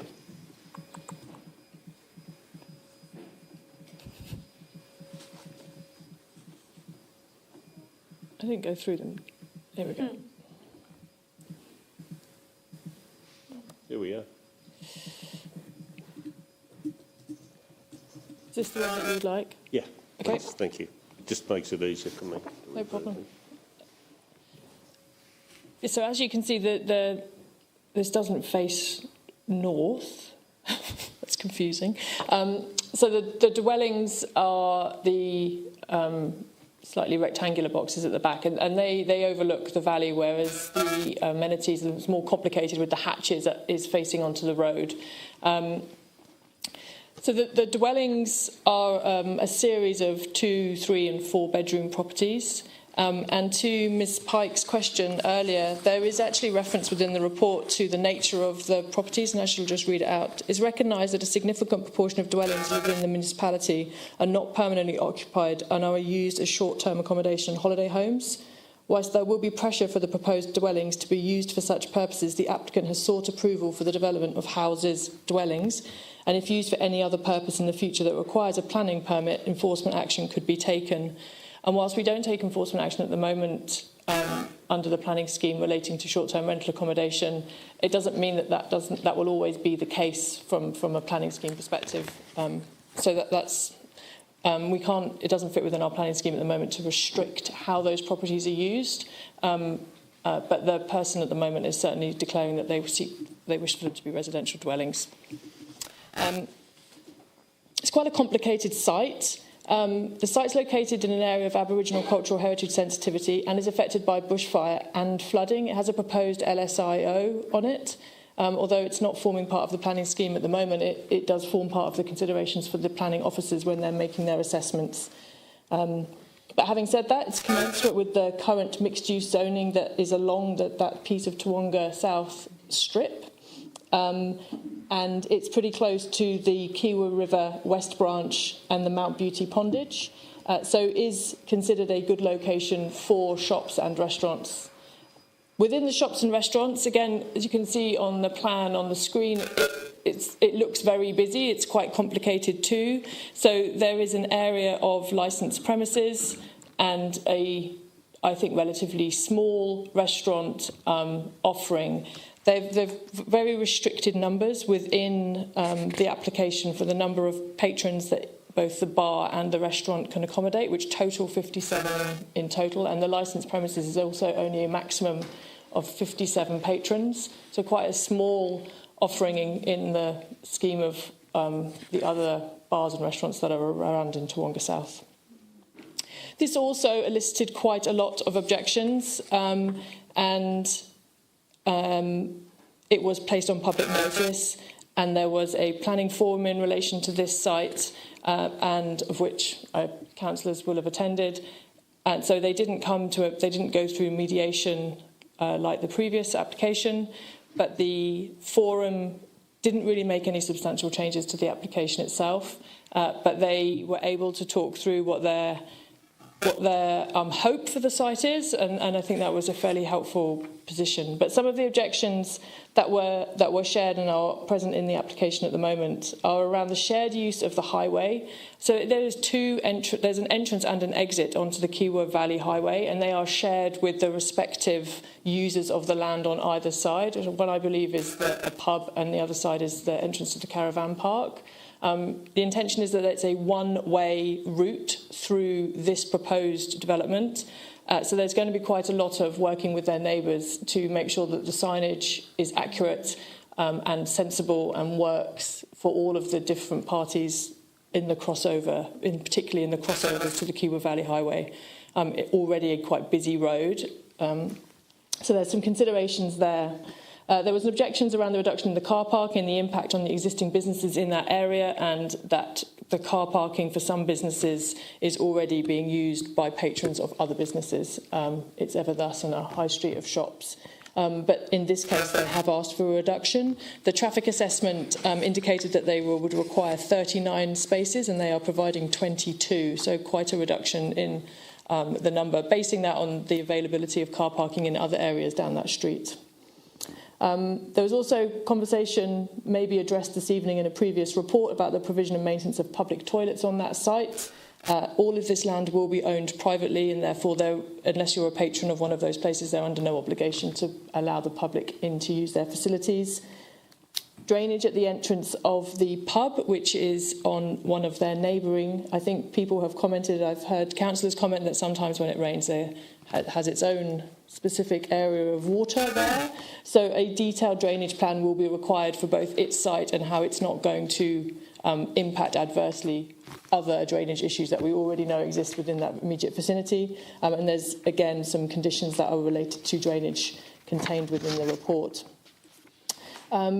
There is a section around setbacks and that it was quite imposing on the caravan park behind, so the dwellings are quite close and the fear that they would be overlooking, again, has been addressed through conditions and screenings. There's a really detailed landscaping plan for the whole site to make sure that where there is issues around overlooking, they're being addressed appropriately, and conditions contained therein for when it's being built. Height and visual dominance as it rolls down towards the river at the back.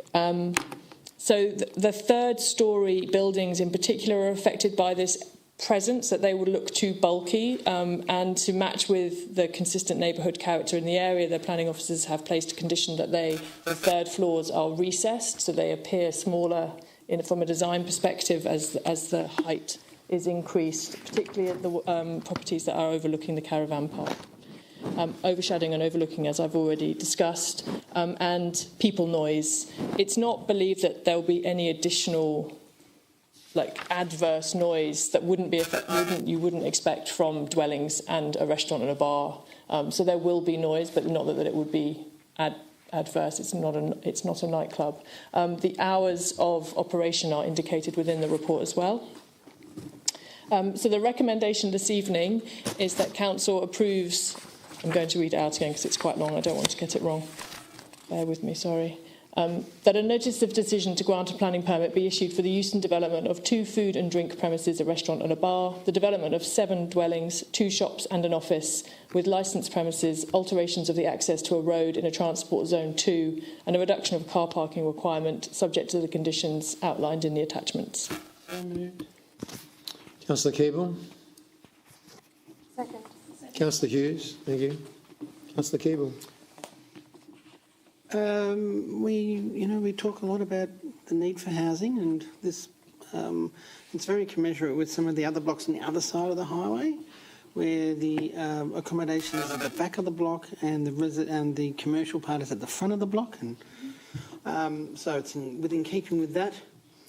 I wanted to actually float another recommendation.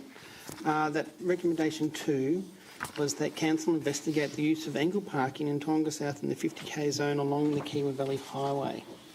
I don't mind if it doesn't get up, but I wanted to float that when we look at the pictures there, that the current parking, and especially where this block is, the parking in front of that block is the only area along that strip of shops that is all day, and that's where a lot of the workers go and park because it's all day. The rest of it's all 2 hours. So I just wondered, a question would be, is there any, is the council looking at angle parking along that area? And if not, I'd like to propose it as a recommendation for this one. Just from a point of clarification, is that and please tell me if I'm wrong, is that related to this application per se, or is that actually get through this application and then provide a motion that you would like to bring to Council for us to consider for next month? Maybe we'll bring the motion. I think you bring it as a matter. That's fine. It's part of general business. Yeah, no worries. Let's move it to there then, that's fine. Thank you. I'll flag it then. Yep, no, that's Is that fine. okay? It's flagged. Okay. Any other comments regarding the actual recommendation here?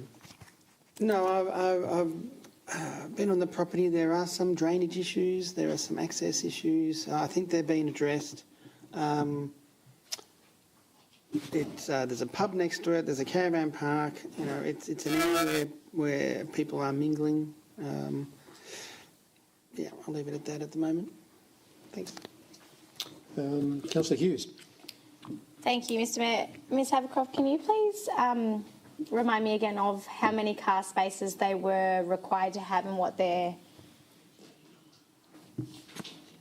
And while you're looking at that, the car spacing that they are providing, is that being provided as a block as a whole, which means that the residential dwellings actually take up 2 per house of those car parking spaces as well?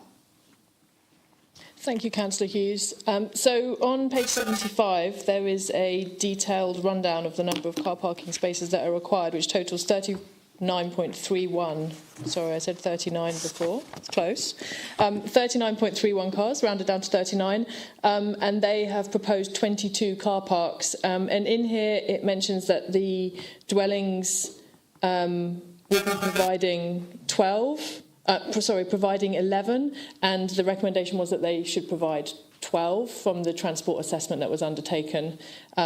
So the other 11 are from the commercial, but that means that it's in the commercial space where they are requesting a waiver, in essence, to the number of car parks that would legitimately be required.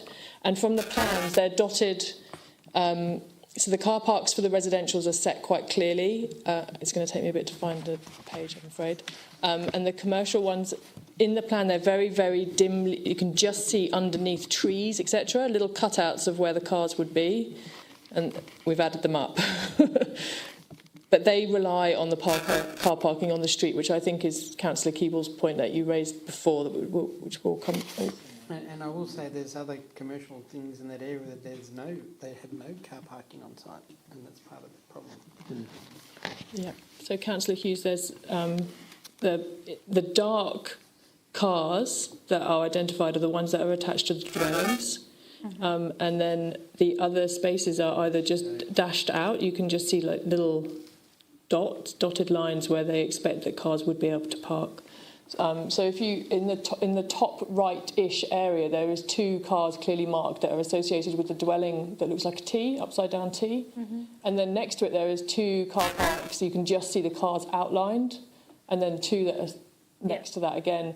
That's where they're indicating their commercial car parking, and there is 11 of those dotted around the site, and then that's it. And the other car parks are the ones that they've placed for the dwellings. They've made the dwelling ones very clear, and they're being slightly quieter around where the specific markings would be for the commercial car parks. Okay, thank you. Correct me if I'm wrong, you might know better than me, but my understanding was that a dwelling required 2 car spaces per dwelling under the regulations. So the assessment is done on how many movements they believe will be contained within the whole site, and so the assessment was that they would need 12. I can't actually comment on off the top of my head what the regulation says. I'd have to take that on notice. Okay, thank you. And I suppose to make the other comment was just around the other commercial space along that strip in that area. I am assuming that there's no car spacing and that they've got the waiver on their car parking along there. So to remain Some haven't. consistent, some are set back and have car parking space, but... So thank you, Councillor Hughes. As part of this assessment, we won't have looked at the others to see if they were, if they're being compliant with their planning permit and providing the spaces that they said they would, or taking that into consideration as part of this application. It would be taken on its own merits, and the waiver they're asking for really beyond the piece of road that you can see across the front where there is parking. The consideration won't have been more broad than that. Thank you. Other questions from councillors? Councillor Janus. Is there provision in this subdivision for green space? Thank you, Councillor Janus. There is a detailed landscaping plan that's required for the whole site, which is forming one of the conditions. It's a whole section of conditions that are required. And the provision of open space, I would have to take on notice, or you could give me a little bit to read the detail of the report and I'll be able to find it. But there's no commentary in the report that it's not meeting its open space requirements. But I will have a quick look. Thank you. Councillor Kelly. Thanks, Mayor. We've referred to this proposal as a subdivision. It's been referred to as twice tonight as a subdivision, but is it actually a subdivision, or That's not actually listed. Thank you, Councillor Kelly. No, they're not. They're not subdividing the land. They're keeping it in one lot. Yeah. They're just carving out 7 separate dwellings within that one lot. Thank you. Parcel, perhaps.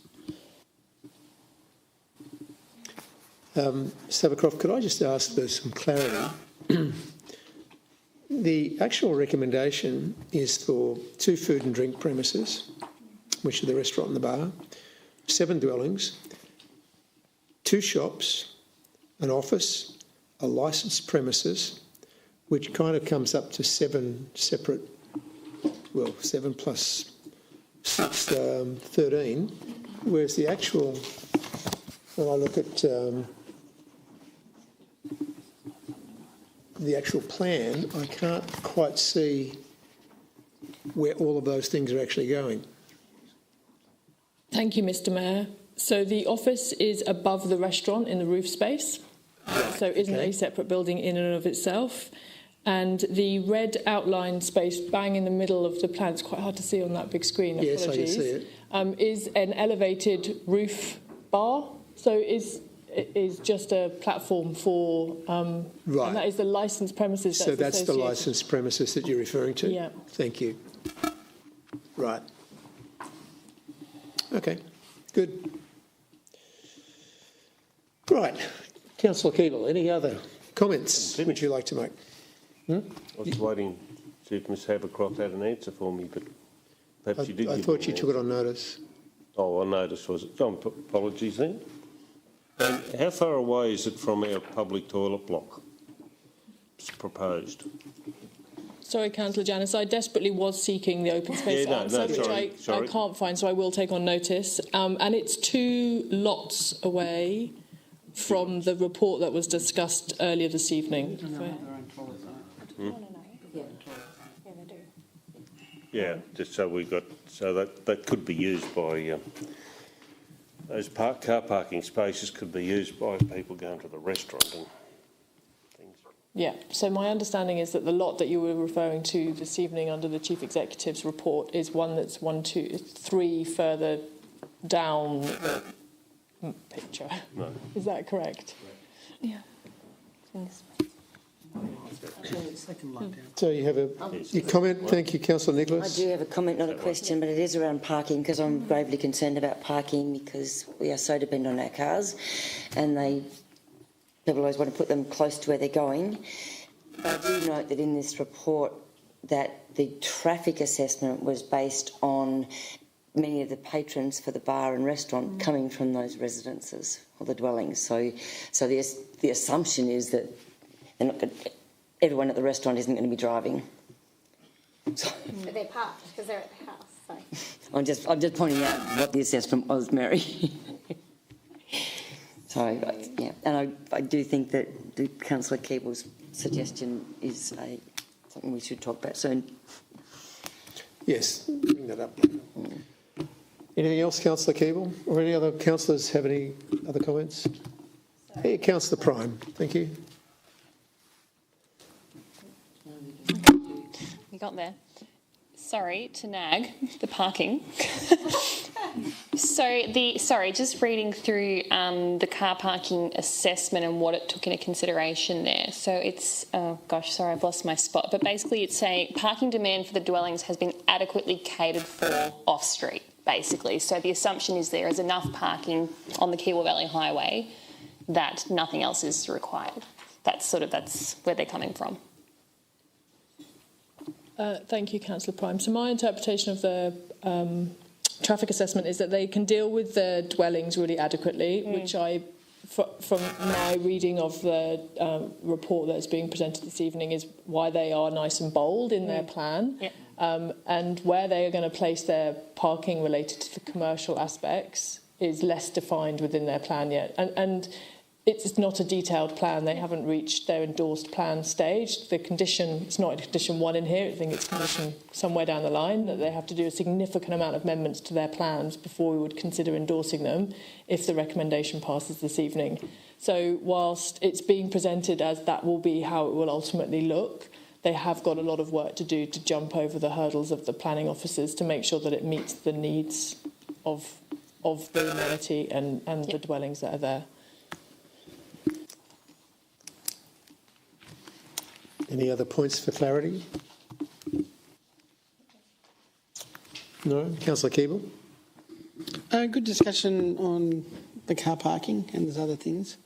It's an interesting one. When you go down to that part of town on a Friday afternoon and the locals go to the other facility on the other side of the road, there is no parking and all the car parks are full on the highway. I think the particular developers here have done a good job getting 22 car parks in this space off the road when there's other commercial operations in that area that have no car parking on site.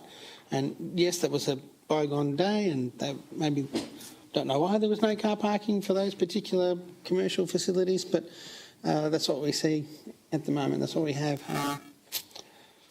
It is a difficult one, and maybe we'll talk about that later on with the other suggestions. That's it. Thank you. I'm going to put this recommendation to the vote. Those councillors in favour of the recommendation as it stands.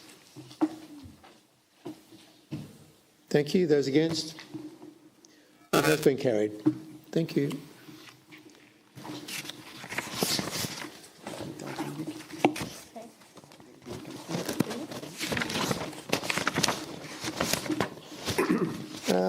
Okay, that finishes the formal reports for the night. We're up to informal meeting of councillors. The recommendation that the summary of informal meetings of councillors for July and August 2023 be received. Thank you, Councillor Hughes. Seconded. Yep. Councillor Prime. Comments? No. Those in favour? Thank you. That recommendation is carried. Item 11, presentations of reports by delegates. Do we have any tonight? No. Thank you. General business, starting from Councillor Janus. None tonight, thank you. Thank you. Councillor Hughes. Thank you, Mr Mayor. I just wanted to make mention that this Friday night is the Alpine Shire Youth Awards over in the Kiewa Valley. I always harp on about this. I think the recognition of our youth and what it is that they're doing and achieving is always and should be recognised widely in the community. So I really do applaud the applications in that process. The calibre of these young people in our Alpine Shire, we are so lucky, and you know, my big dream would be to retain people with the skills and knowledge that they have and get them back to the area like I did and utilise the skills that they will continue to grow and learn from. So congratulations to everybody who put in an application or who was nominated, and good luck to those recipients of the awards on Friday night. But again, still urging that this is something that we do every year, and the process is getting bigger and better every year, and I really hope that more and more people get involved and nominate, because I think it's a really worthwhile thing to do for the youth of our towns. Excellent. Councillor Keeble. I will say with the Youth Awards that on Friday, and on Friday I'm driving youth around until 8:30 at night, so unfortunately I cannot be there driving fruit flies back home from their Friday session, the full-time fruit flies. So that's why I can't be there, unfortunately. General business also, I'm wondering where the hangings have gone up there in our clock. They're getting washed, are they? Do we know where they are? In the mayor's room. Thank you, Councillor Keeble. Yes, they're in the Mayor's office. We had a workshop in this room a few weeks ago, and we had a number of butcher papers up on the wall, so they're in safe custody. See, we do notice little things sometimes. And I think the bit about the car parking will go in the motions for which notice has been given. I think we put it there, or we do it now. You could, if you've got the wording there. I've got the wording there. Okay. It hasn't previously been. Well, actually, you've flagged it. I flagged it. Wait till the end of general business. Yep. Okay. Thank you. All right. Anything else for general business? Councillor Nicholas, general business. Nothing to add to Councillor Hughes's comments. Sure. Councillor Prime. Sort of just to reiterate what I said earlier, it's footy netball finals time.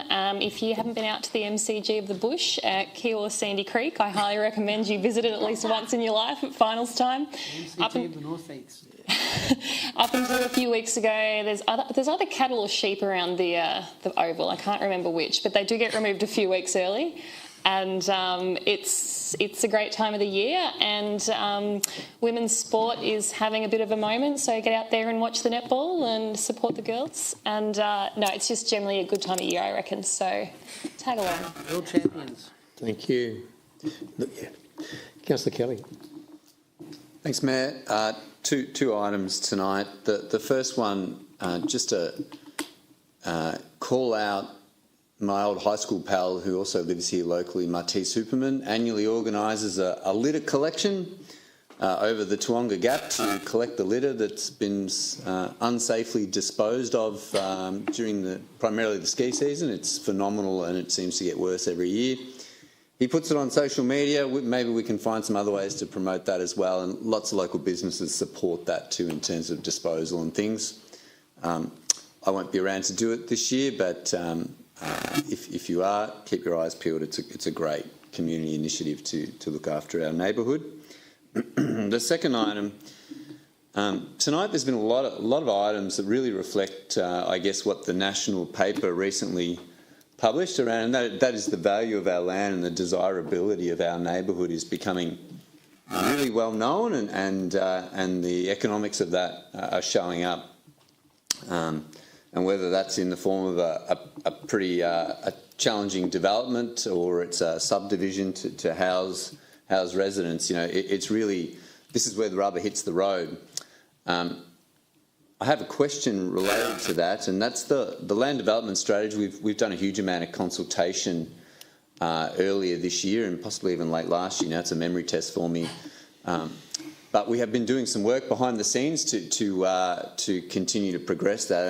And a question without notice, Mr. Rees, are you able to just sort of set out some of the next milestones we're envisaging? I know some of them are subject to confirmation and things, but just the broad timelines we're looking to continue the land development strategy work. Thank you, Councillor Kelly. Yes, happy to provide an update. So the team are busy preparing the final draft of the land development strategy document, which will be put to councillors for consideration with a recommendation for endorsement for public exhibition at the September council meeting. That will be followed by 6 weeks of public exhibition where invitation is made to members of the community and interested parties to provide written submissions for consideration. At the end of that period, those submissions will then be considered, any updates and improvements made to the final draft, and a report will then be prepared with a recommendation to council to adopt the land development strategy. We hope to have that process completed prior to the end of this calendar year. So realistically speaking, probably the December meeting. And following that, it will then commence, or that will then trigger the commencement of a significant amount of strategic planning work that would involve the assessment of bushfire overlays, flooding and land subject to inundation overlays, and a range of other elements, neighbourhood character, urban design frameworks, etc., that will then inform how land will be developed and utilised going forward. Great. I really appreciate that, Mr. Rees, because I think, the original consultation created some, challenging questions to ourselves and our community around how do we house population growth and the risk profile going forward. So, I think the back end of this calendar year sounds like a really important time to be a little uncomfortable again and think about, how do we house and what do we want the Shire to look like, by 2040 to accommodate. Thank you. Thanks, Councillor Kelly. Mr. Jeremy. Thank you, Mr. Mayor. I've got one item this evening. It's just to talk through. We introduced a couple of informal community chats a few weeks ago. So we're looking at ways to increase our engagement with the community. I think what we recognised is the The setup here in a council meeting is quite formal, and it's not very easy for people to have an open conversation through the questions on notice. So we trialled 2 informal community catch-ups. We made an opportunity for 10 people to register for each. We weren't overwhelmed with the interest, so we had 15 people in the end across those 2 sessions, but I think the reflection that we had with council, it's an interesting and a useful tool to have in our toolkit.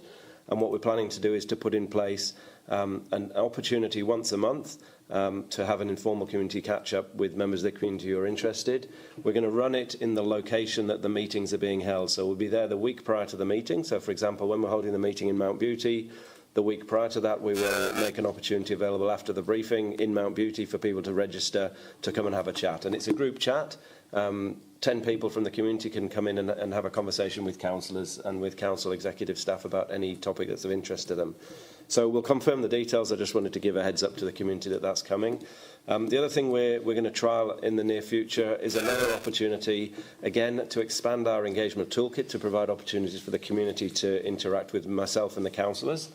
This one particularly is we're going to put in once a month, we're going to trial some sessions, myself, CEO and the Mayor, to make ourselves available for 15-minute catch-ups with members of the community if they'd like to book in to come and have a chat with us. So that's likely to be on the Friday immediately ahead of the council meeting. And again, we'll be communicating about this. This is just a heads up. We're trialling a few different techniques to try and improve the engagement, give people the opportunity to get in front of myself, get in front of the councillors and the Mayor in a different forum from the council meeting to, I guess, improve our interaction. So, thank you, Mr. Mayor. Thank you, Mr. Jeremy. Item 13, motions for which notice has previously been given. We've had a motion put forward earlier tonight, so let's go with the wording. And Councillor Keeble, I believe you have a motion that you would like to... Just a question here. This is typically things that have been given previously. I realise that. In general business. Yeah. So this is, okay, so in general business, if you've got an item of urgent general business, would you like to bring it up, Councillor Keeble? Thanks, Mayor Forsyth. In relation to one of the items tonight, with the development along the Kiwi Valley Highway in Toowoomba South, and looking at the parking, with parking being, a real... It's a topic in that area and many areas in our urban, towns. I wondered, I've got the wording here, if that could council investigate the use of angle parking along the Kiwi Valley Highway in Toowoomba South within the 50k zone through a Toowoomba South Better Places process? Or as part of Toowoomba South Better Places? Or as correct, yeah, or as part of. I just think... it would be good to investigate whether that's possible. I don't know the technicalities of angle parking on a highway and how that actually works, and whether, I know there's a septic under there, whether you can put parking on top of a septic. You probably can't. There's a sewer line under there, so I'll leave it at that. Can I have a second this has been proposed. Can I have a second for it, and then we'll just have a quick discussion about it? Second, thank you, Councillor Prime.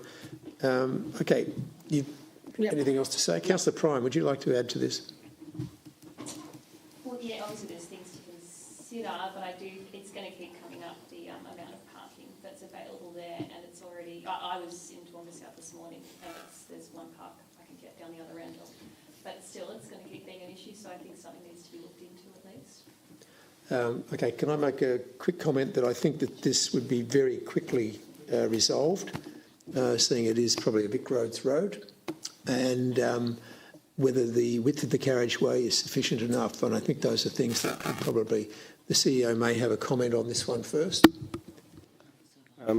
Thank you, Mr. Mayor. So, of course, we can investigate councillors and Mayor. The challenge that I have is one around resourcing and time frame. So we've got a relatively small engineering team. We're sitting on over 100 overdue requests from the community to deliver responses to engineering queries, and this essentially will be fed into the same team that's running that process, as well as our capital works team, which is also having a very challenging year. So the answer is absolutely yes, we can look at it, but I'm very cautious about committing to a time frame. Perhaps I can provide some context about discussions that we've been having at the officer level about where to next. So we've worked through design for the Alpine Bladder Places, Toowoomba and Harrietville. We're looking for funding opportunities at the moment, but essentially we're ready to deliver once we can get funding. The conversations we've been having at the council level are what is next after Harrietville and Toowoomba, and Toowoomba South has been flagged by my team as a potential opportunity for that Alpine Better Places Toowoomba South. So what we're looking at is potentially, or the purchase of land, which allows us to develop amenities, car parking, links to the river, so better connectivity. And we're looking all the way up what we're hearing is the Golden Mile now, to look at exactly the kind of things you're talking about. Consolidation of some of we've got lots of crossovers into the businesses, we've got a very wide road reserve, potentially opportunities to rationalise parking, potentially opportunities for treatment like we did in Myrtleford, where we slow the traffic down. It's now it's got a town centre feel. So what are the opportunities there really to set ourselves up for success into the future in Toowoomba South? So that's the conversations we've had at the officer level. That hasn't come to the councillors yet, but it will be put forward as part of, what are the priorities for the future. So I'll just go back to my first statement that it's around the priority and our ability to deliver something in time frame. They're not easy pieces of work. There's a lot of complexity. We'll be dealing with Vic Roads, dealing with engineering consultants, traffic consultants, servicing. I just want to put a realistic expectation around timeframes, I guess. Having had that from the CEO, Councillor Keeble, would you be prepared to withdraw the motion, having got that context, or alternatively, if the motion has to stand, then by not voting for it, it'll lapse?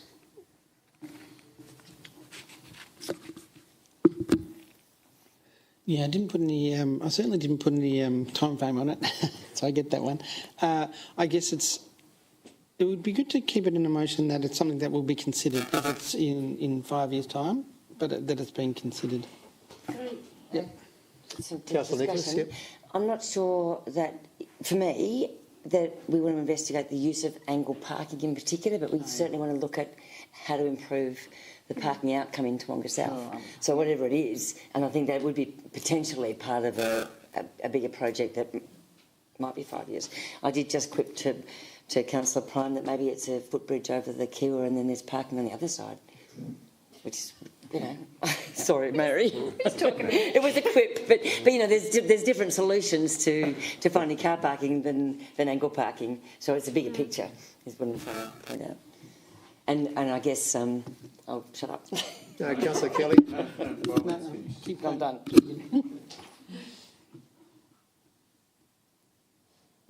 I'm having one of those. Mayor, I observed that this neighbourhood's there's a lot of land, and much of it is car parking already. I don't know whether I think the Chamber of Commerce covers both the Bright retail area and Toowoomba South.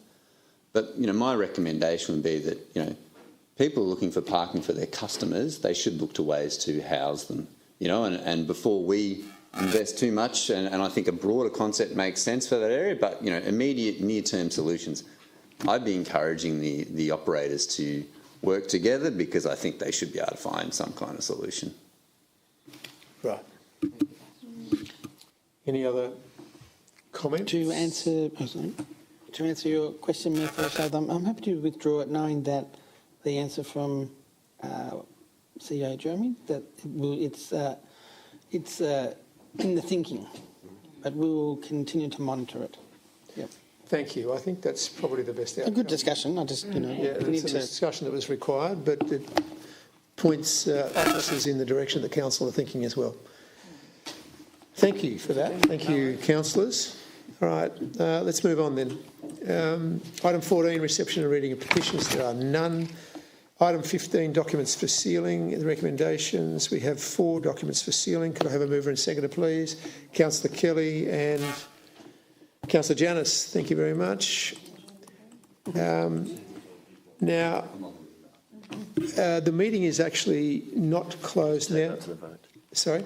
Oh, sorry. Yeah, those in favour of those two signing on behalf of us, thank you very much. There is a confidential report tonight, so The open section of this meeting is now closed. So thank you very much for your attendance. Councillors will remain here, and I will formally close the meeting after we've conducted the rest of this business. Thank you very much. Thanks for the gallery. Thanks. Drive safely home. I'll talk to you in a minute.